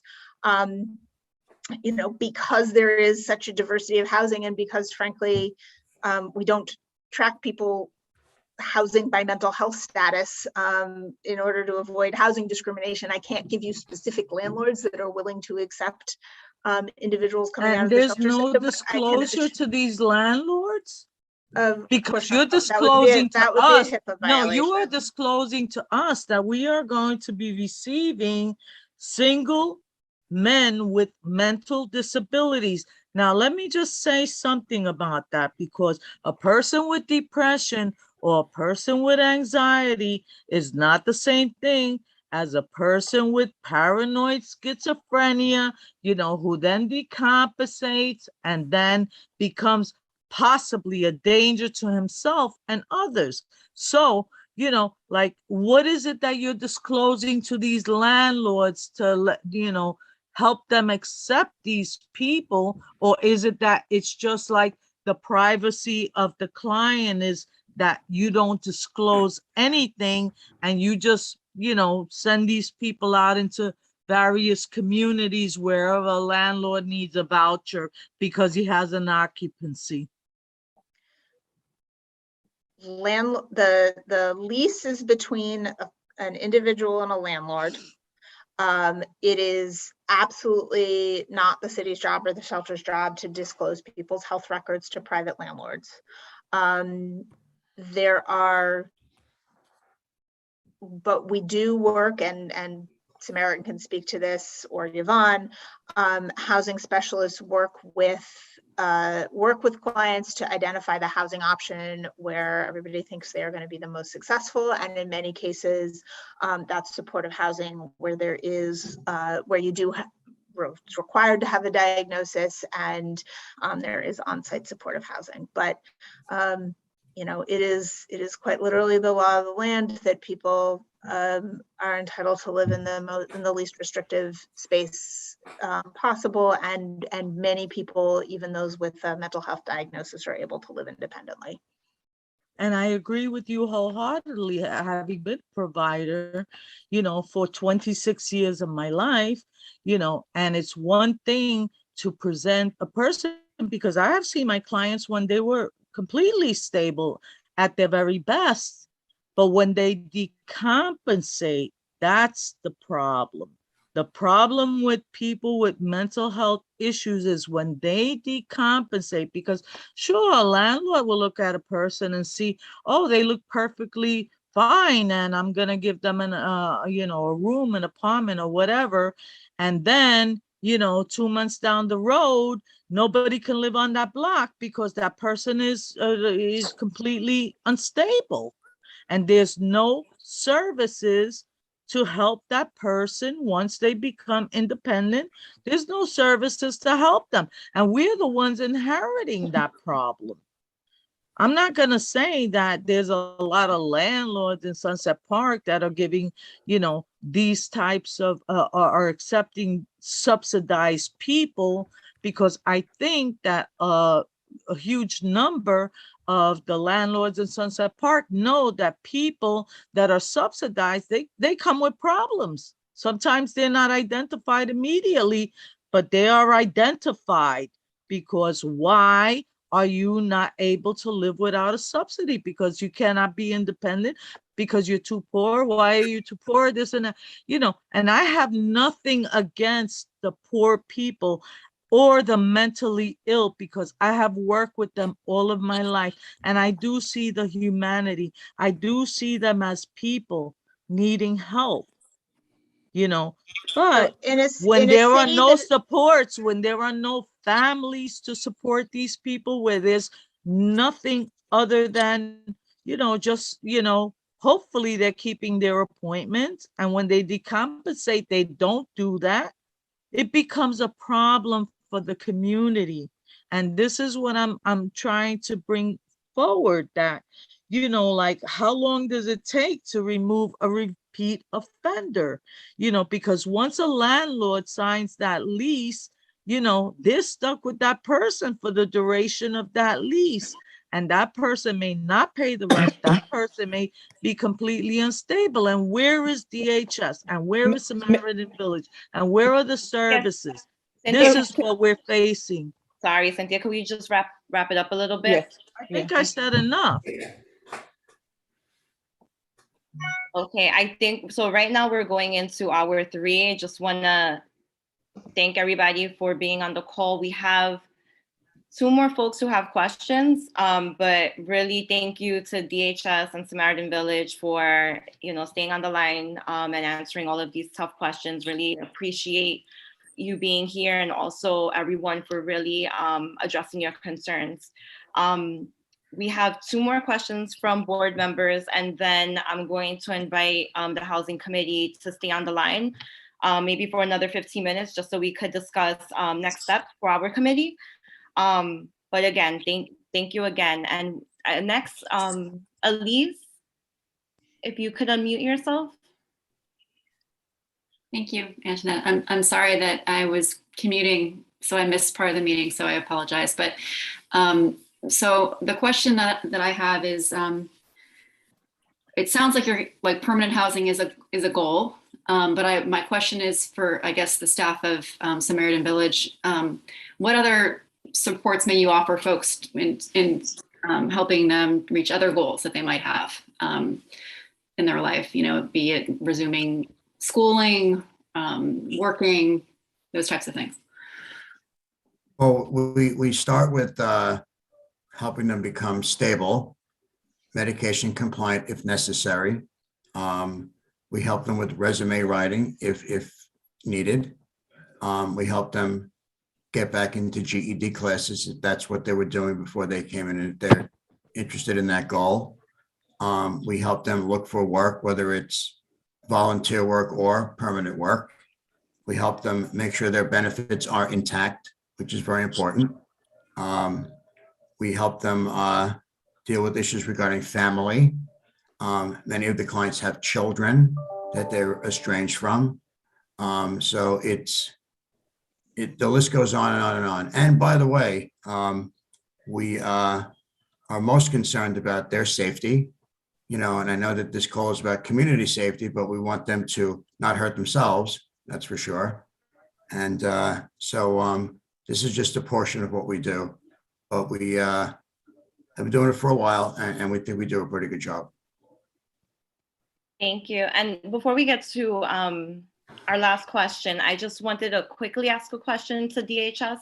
I know the state has instituted an agency, the Justice Center, where providers are required to report incidents to state agencies to investigate. I was wondering if there was a similar process at the city level where nonprofits like Samaritan Village would need to report crime in the community to DHS, if there was a systematic way where incidents like that was being captured aside from 311. We have a very robust incident reporting system that is actually to comply with State Office of Temporary and Disability Assistance requirements for shelter operators. So there's again, sort of very robust glossary of what constitutes an incident. They are classified as priority 1, 2, or 3, and those get reported to DHS, and then we follow up on the closeout. Though, what constitutes a priority 1 can include, the kind of, any of the kinds of incidents that people have been mentioning of things that are problematic to the community, but there's also healthcare issues, right? Somebody having a seizure is a priority 1. COVID diagnosis actually was a priority 1. So, our P1s for during the Omicron spike went up very high. So it's a variety of incidents that the state has deemed are serious, but it's not necessarily a reflection of interaction with the community. Okay, thank you. And then Maria, if you could unmute yourself, I think you're our last question or comment. I get the final word. Oh my goodness, I love that. I love it. Okay, great way to finish a wonderful day, all told. So, still trying to process. Will there be a follow-up? I know, don't hate me for this, folks. Will there be a follow-up public discussion as we have had tonight with the DHS, Samaritan Village, with interpretation, with now that I believe it was, I don't know who was it, someone. So Yuri Sanchez, we're gonna be, they can facilitate interpretation in the near future, not 6 months from now, maybe a month from now, to allow to. So Maria, I'm gonna be following up with Yuri Sanchez tomorrow about but I also wanted to say, because Mohammed sort of reminded me that I didn't say that when I, at some point, was that we include Arabic. We have a very large and very active Arabic speaking and growing community, very close, very, very close, as Mohammed alluded to. And let's think hard about who else is being left out of this conversation in the community. And there, I think we've covered it with with Spanish, Mandarin, and Cantonese, because our uh, Chinese community is not homogeneous when it comes to language. There are many other dialects, but I think if we can cover those two, as well as Arabic. And unless somebody else knows of another community, as a community, that is not being served, I think I would request, I would encourage them to put it in the chat. So as you are negotiating, that type of Yeah, so and if there are any other we are doing community it in a way members, that really covers, and with good notification through the many ways we talk to each other in this community, in plenty of times so people can plan and whatever. So this is what let me leave it there. Okay. And thank you for everyone. Olivia. Just for everyone who's on the housing committee, I'll be following up with Yuri tomorrow, and then following up with committee members, and then we can schedule a planning meeting, just talk through that a little bit more. This meeting was kind of rushed just because we received notice that the shelter was going to be opening up in March. So we felt like an urgency to put this meeting together as soon as possible. And I know there was a flyer that was put together and some people had concerns about that, but we'll make more of an effort to get a planning meeting together before we roll out the next meeting. And really want to thank Samaritan Village and DHS for your help in coordinating this and for being on and really staying on for 3 hours to listen to all of our concerns. I know you all had a hard stop at 9, so really appreciate you staying a little bit longer. So I just want to end the meeting here officially. Any housing committee members, if you could just stay on for about 10 or 15 minutes more, just so we could discuss, how we want to move forward, if there's, just next steps on our end. So again, thank you, everyone. We thank you. A great job, Antoinette. Awesome job. Thank you to everyone that showed up and Good night. Thank you. Good night. Enjoy your evening. Bye. Bye.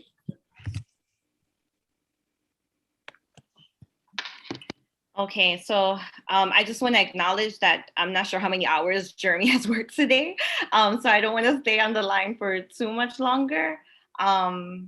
But dinner, I'm good to go. You're good to go. Okay.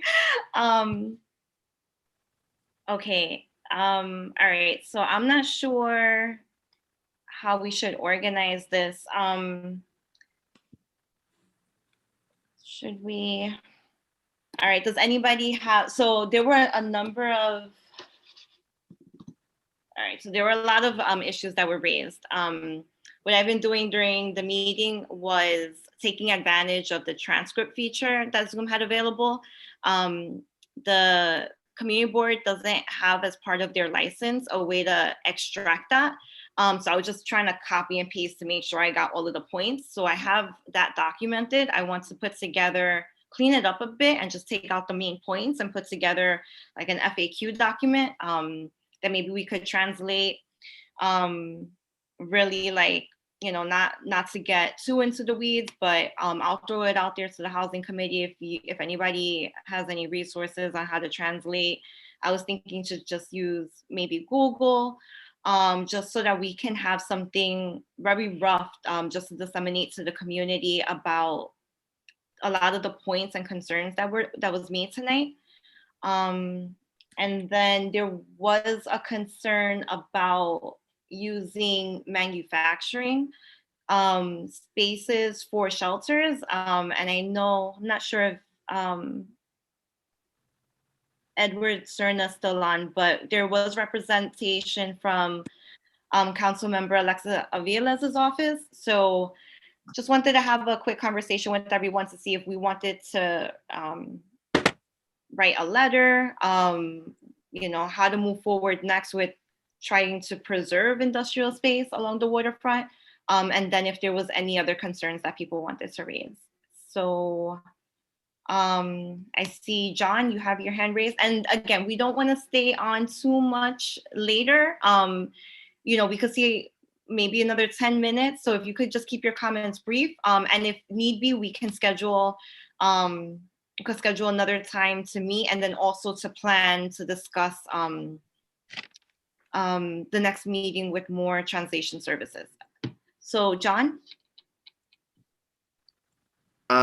What about just in terms of the logistics of how information is collected and made available, without getting into specific points here? Is there a way, first of all, can we create an email list using, I mean, the one that I'm aware of is Google Groups. It's the one that's free and is easy to do. And I'm happy to work with Jeremy to create that. That's a way everybody could email each other and communicate with each other. And the second is, can we have some sort of shared document that people can access where we can link to minutes, and then also people can put suggested actions and suggested ideas, responses to particular things that come up during meetings, so that we can have sort of a rolling document that we can all access, and then we can, I think it would foster conversation between everybody. I think we could do all that quite easily and without spending any money. And if people would like to do that, I'm happy to help put that together.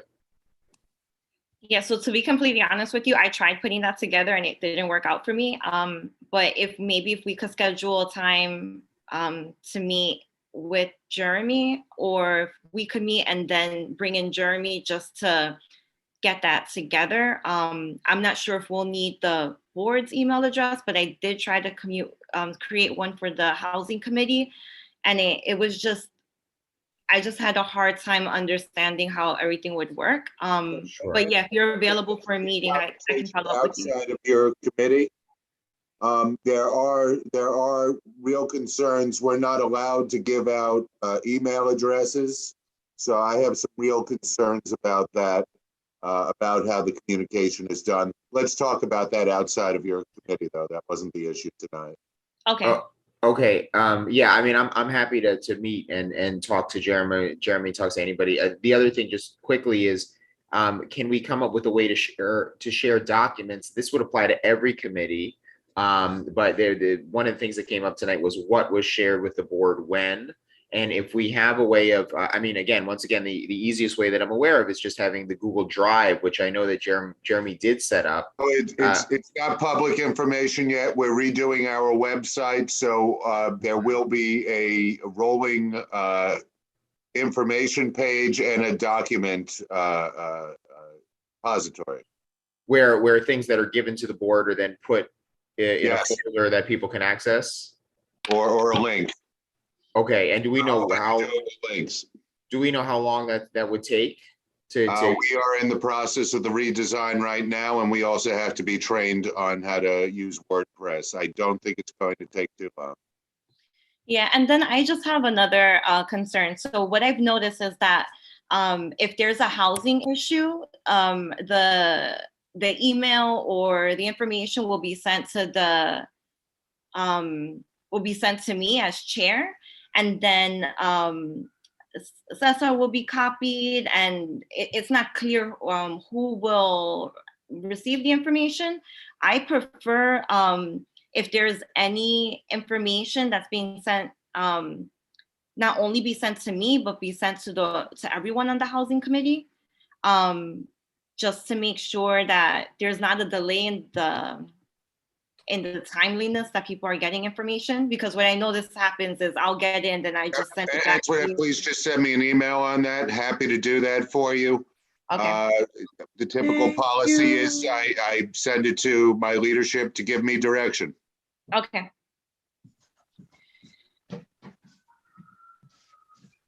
Okay, Maria? Okay, you mentioned something about just doing Google Translator. And I just say that as someone who does interpretation and translation, and I'm sorry I didn't offer tonight, I was so tired and I wanted to focus on what was being said at the meeting. But for a translator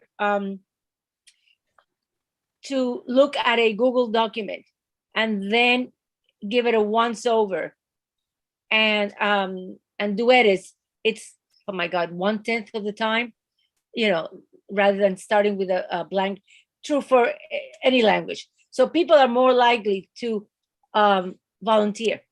Say, okay, here's the basic translation.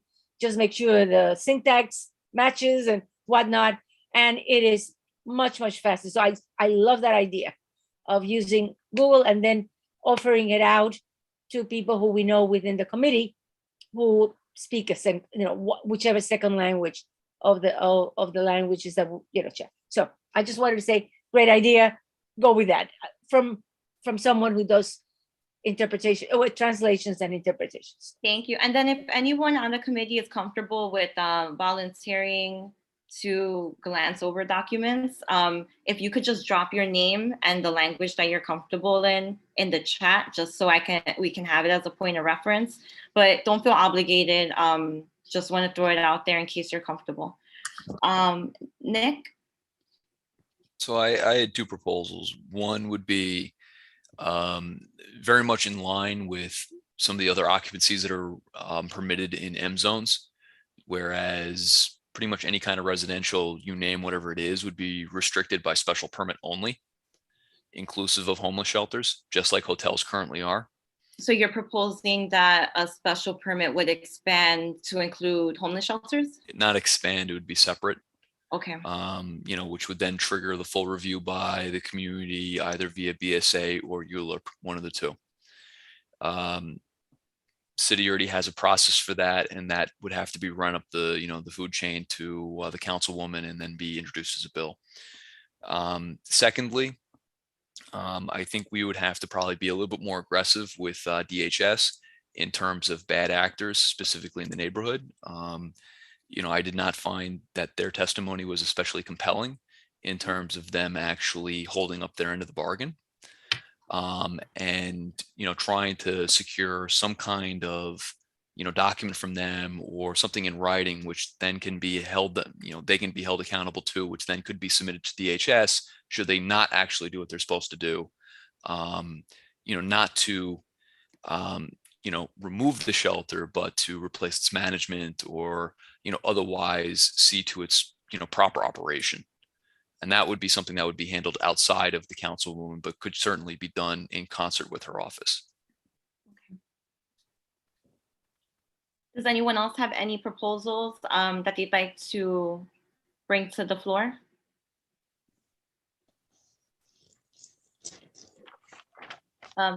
John, do you have a proposal, or was this a separate comment? It's a proposal, but I can wait if somebody else wants to go first.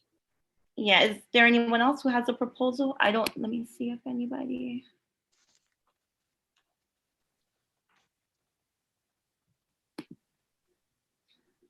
Okay. Jeremy? This is in this capacity. We could reiterate that this is the very reason we had the 197A plan, an extensive study to protect our manufacturing zones along our waterfront. And this is something we identified with the homeless shelters in the past when we had Councilman de Blasio promising to prevent them from becoming shelters, and then it became his policy. We have gone over this. We do have a policy board-wise on this. And I think it's not something we need to do over. We need to reiterate. Okay.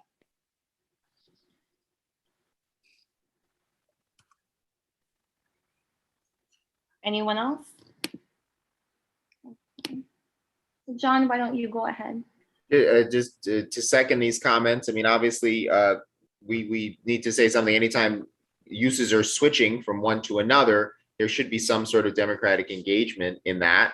The second thing is, it sounds like a lot of people want to know the record of this organization, how well it's performing. Is it doing its job? And I feel like this board could work to get regular data disclosures. I don't know if this has come up in other meetings of the homeless when the committee existed homeless services, but I don't see any reason why Samaritan Village can't produce regular reports on everything it's doing and get that information to the board on a regular basis that can then be made public via the board, so that people have a running total of how well this organization is performing. It's not a mystery. This is public money.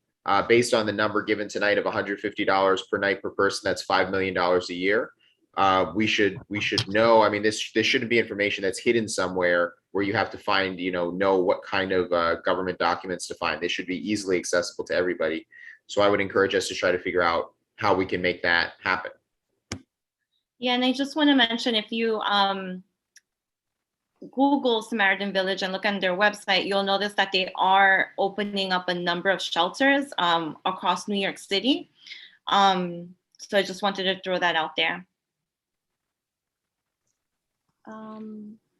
Barbara?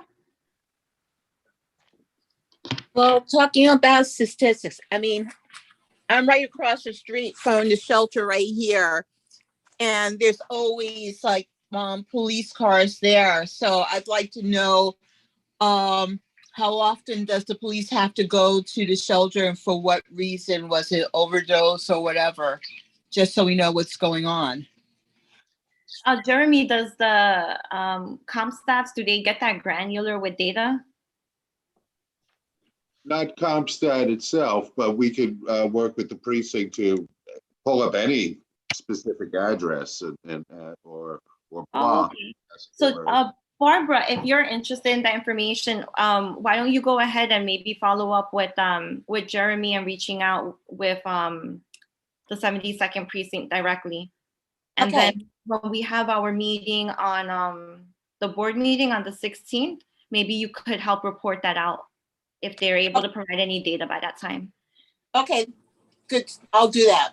Thank you. You're welcome. Gladys? I just wanted to know, because I had to I was in the meeting, my apologies, I had to get on and I got back in. I was happy it was still going on. I don't know if they said, or did they say that they didn't know what was happening in 49th Street? Did they say that?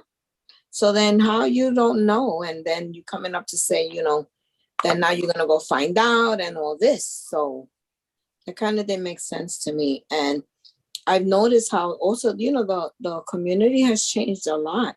I've been here almost 40 years. And I noticed coming home, because I walk, I take the train, the bus, and on 53rd and the train station in the back where they fixed it really nice, a new turnstile, that's always full of, the homeless people there, people shooting up, there's needles all over that place. And that didn't happen not even 5 years ago. So the neighborhood is changing really quick. So. Jeremy, where would we be able to get, I mean, we'll only have that data if people are reporting it, but was that something else that the 72nd precinct would be able to provide, or would that be 311? Just so we have. Data. On what? Just on the issues that Gladys just mentioned with, Reports of homelessness? I mean, how would that be described? I'm not too sure. I'm not familiar with how things are categorized by 311 or how. Yeah. Complaint. Not sure that's something that's typically called in. There would be a record if somebody called about the homeless, because they would within an hour respond. They don't necessarily need to accept services, but the city does respond within an hour. If the concern is, there's a homeless person, sitting on a park bench, or not sitting on a park bench, but sleeping in a public area. Gladys, was there a proposal you wanted to raise that we could discuss further as? Like a part of what I said? Yeah. That would go also like what Nick was saying, accountability. Okay. Because I noticed, like where I work on, my office is on 7th Avenue between 37th and 38th Street. And I noticed, I was like, wow, there's like a lot of, homeless people, a lot of people asking for money, a lot of people asking for money. I'm not even exaggerating. And then I learned that there was a homeless shelter around the corner, and I was like, that's where. But it's crazy. You have, it is what it is. You got to be careful walking. So as a proposal, what Nick really said makes a lot of sense. Have them somehow have accountability with them, having, holding them accountable for what happens when they're outside. Okay, thank you. You're And welcome. then Thank you. Cynthia, did you have a proposal that you'd like to? Well, my thing is, and I have to go back to what I was saying before, because we talked about the fact that, residents in the shelters, if they fall off their medications, let's just say that the people monitoring them are not qualified to really do so, et cetera, et cetera. My question, and I think that this is very, very important, is, when I sign a lease with my landlord, right, there's an agreement. Let's just say, for instance, I'm not going to say that is my case, but you're not allowed to have a washer, you're not allowed to have a dog, whatever, right? There's an understanding when I become a resident somewhere that there are rules, and my lease outlines that. So my question is, what is the agreement between the shelter and the resident that they're taking in? Because if there's a curfew and, we were told today, oh, well, if they violate the curfew, it doesn't necessarily mean that they're going to be put out or whatever. Like, what is the agreement, and how is that agreement enforced? I think that is a very important question, because, okay, so, I heard this evening that, oh, if the tenant comes in drunk or high on opioids or whatever, as long as they're there by 10 o'clock, they complied with their lease agreement, or their agreement to the shelter agreement. We don't know what the agreement between the resident and the client is, and whether it's enforced. And who is the enforcer? If the NYPD is not the enforcer, if the shelter is not the enforcer, who exactly is the enforcer? Because that answers the question of, how do we get rid of repeat offenders? And they never asked my question about, how long does it take to remove a repeat offender? That question was never answered. So is it what? It's a month, 2 months, until they find some other shelter that will take this, delinquent, delusional person, or whatever it is that there's problem in? I mean, when do they get, because in past meetings, Antoinette, I don't know if you were part of those meetings, but when we had residents reporting that, a resident, I don't know if it was a 49th Street resident, but I do believe it was, threatened the family that they were going to kill them, that they were going to kill their dog. They removed them for 3 days, and then they brought that person back. So, that's a problem. If they're not able to find somewhere to house that person, if they're not able to find another shelter that's going to accept the person that's criminally dangerous, that's our question. Then how long does this community have to put up with that dangerously, criminally, maybe decompensated, whatever it is that the problem with this person is? because not everybody is on meds. Some people are just criminals. Right. Cynthia, can you send me an email with just like a sentence or two, just to summarize that? That way I can include it in the notes. I absolutely will as soon as I find your email. I'll send you an email and then you can just respond to that. Okay, that would be wonderful. That'll be because helpful. this is a very good question to ask. How long does it take to remove a person? And what exactly, are the agreements between the residents and the shelter?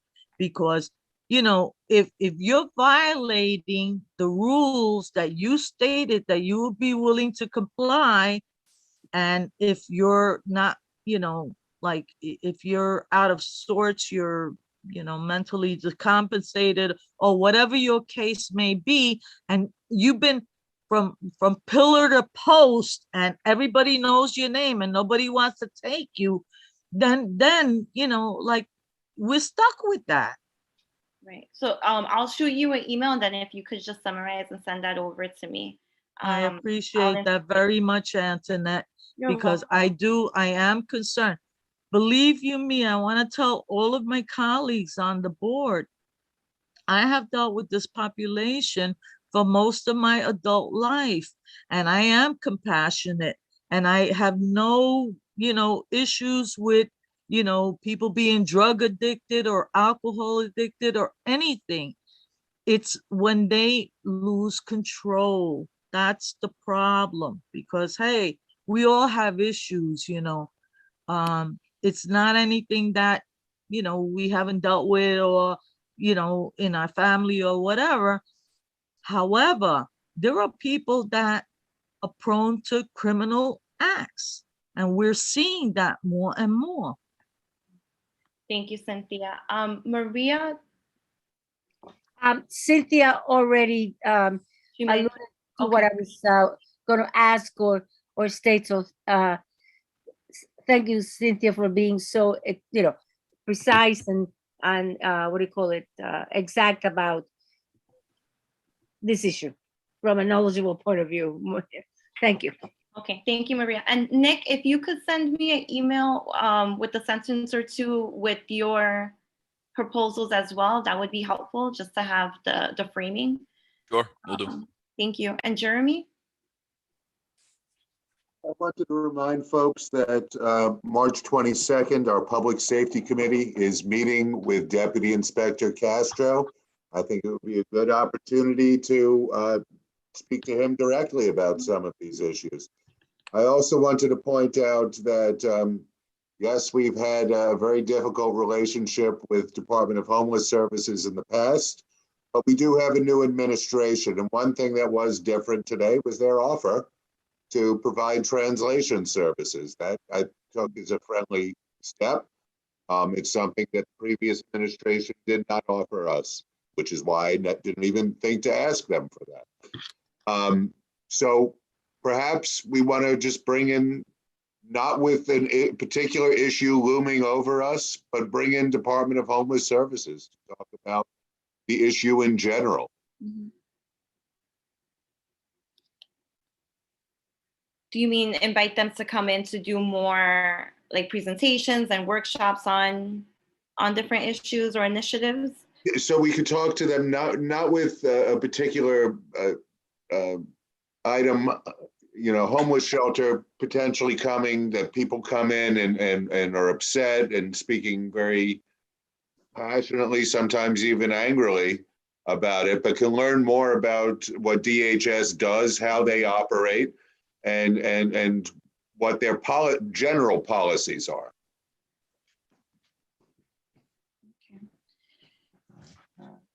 We know what their general policies are, Jeremy. It's to house the homeless in neighborhoods that don't want them. Well, but Cynthia, I mean, you could ask questions then about external security and things that they do around other facilities without having, people angrily saying, well, this is occurring on this block. Something more general, I think.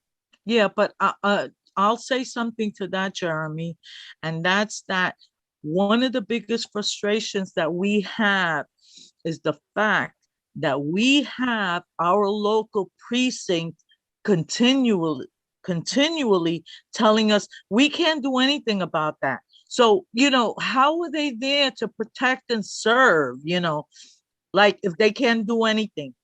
This is I think the this next is another problem that we have continuously. We had meetings where people reported that their 311 calls went unanswered. They were actually erased. Now I saw that for Sunset Park, they are hiring 311 workers.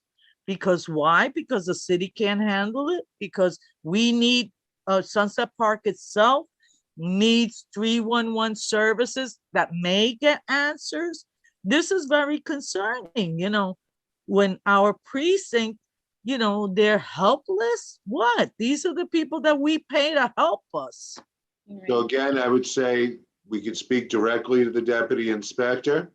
If necessary, we could request to speak to the DA or the DA's representative. I think that the DA should come down here. Well, I think you or board members may want to discuss that with the public safety chair to have a meeting on that. I'm not sure if she's still here and listening. I could certainly bring it up to her as well. I don't think that she's here, but I am here. I have my hand raised. Okay, sorry. So I have a hard stop at 9:45. So Cynthia and then Maria, and then those are the last two comments that I see. And then we'll recap if that's okay with folks. Yes. Okay. So we've been trying to get a lot of information from the 7-2 precinct. Unfortunately, they have not been very responsive. Jeremy has been great in doing outreach to them and asking them for information. In fact, they keep changing our public safety meetings. So I am hopeful that they will come on March 22nd. And Jeremy, maybe we could just add this to the agenda of items that we already have to just give them the heads up so that they know this is going to happen. But when Karen and I did a joint meeting, we asked lots of questions of the 7-2 precinct.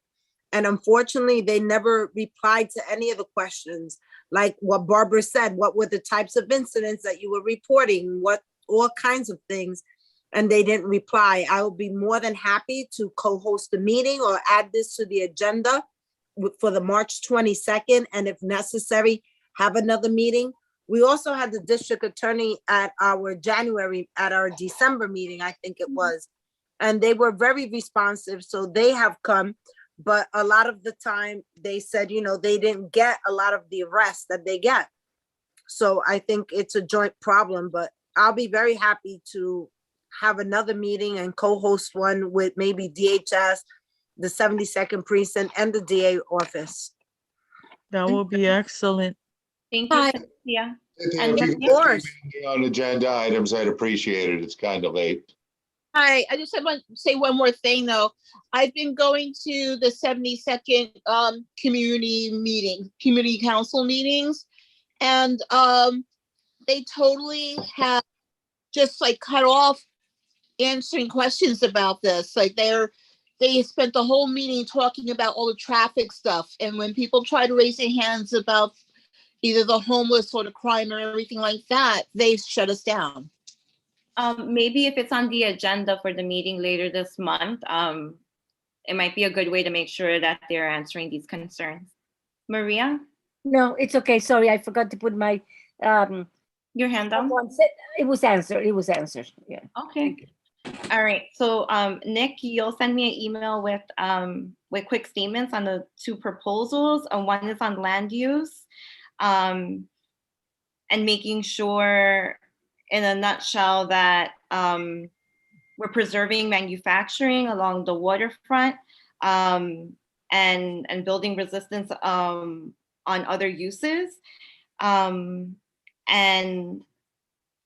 working to ensure that DHS is being held accountable. And I think that could go hand in hand with the language that Cynthia is also going to be sending. Jeremy, I have your point on, we can reiterate why this is why we have the 197A plan. And I forgot who made this point, but we are also looking for information on accountability and a track record of Samaritan Village, and enforcement of agreement of residents who are abiding by the rules. And then thank you to Joseph, Nicole, Maria for mentioning that you're available to help, glance over translation documents. I appreciate you. And let's see what else we have here. Okay, so tomorrow I'm going to be reaching out to a rep from DHS, Yuri, to schedule another meeting that'll have translation services available. And then once I get more information, I'll follow up with the housing committee members so we can schedule a quick planning meeting so we can sort of scope that out. And again, I apologize for not like cluing more people into this meeting. It was, again, scheduled as soon as we found out that this was going to be opening, and that the homelessness committee, the housing committee would be addressing homelessness issues, being that the ad hoc homelessness committee has been dissolved. Me personally, I think that, this is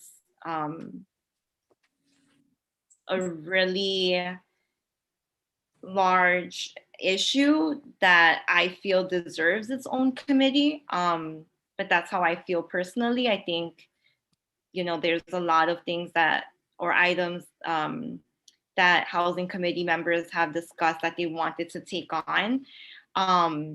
So honestly, to be completely honest with everyone, I feel a little overwhelmed also taking this on, especially when it was its own other committee. So yeah, I'm just going to be reaching out to folks to try to move forward on a lot of things that we had discussed a couple of months ago. So that's where I'm at. I appreciate you all for being on the phone for like almost 4 hours. I want to thank you so much, Antoinette, as a former housing committee chair. Right, When I was the chair, we were not dealing with the homeless people. It was all about affordable housing, which is what we should be focusing on, in terms of our community. That needs to continue because that is something that, it helps. It helps the population that is being gentrified. Yep. And I appreciate and I thank you so much for everything that you have done. I'm really very impressed with all of the work that you have done in the short time that you have been a board member. And I want to be there to support you every step of the way. It's a hard job, but you're doing a great job. Thank you. And I think it'll be really great if we could close with the statement that Elise just made. Elise, did you want to expand on that before we end? Yeah, I'm someone who has a history of living with mental health challenges. In my job, I support folks in moving to the community, and I do that every day in Far Rockaway. Yeah, I mean, it was just a comment that people who are decompensating, they're more, people can become violent for different reasons. So I want to just make a comment about that. Thank you. Yeah, thank you. And I think it's important that we also keep in mind, I think you worded it really great, that individuals who are experiencing mental health challenges are less inclined to violence, are more likely to be targets of violence. So just want to keep that in mind. And I thank you for bringing up that point as we move forward. Okay. All right. Thank you all so much. Have a good night. Have a good night. Jeremy, will you be able to download the chat and the Q&A before ending the meeting? No, Good night, everyone. Oh, okay. All right. Thank you. It's my tech person. Okay. All right. Thank you so much, everyone. Have a good night. Thank you. Good night.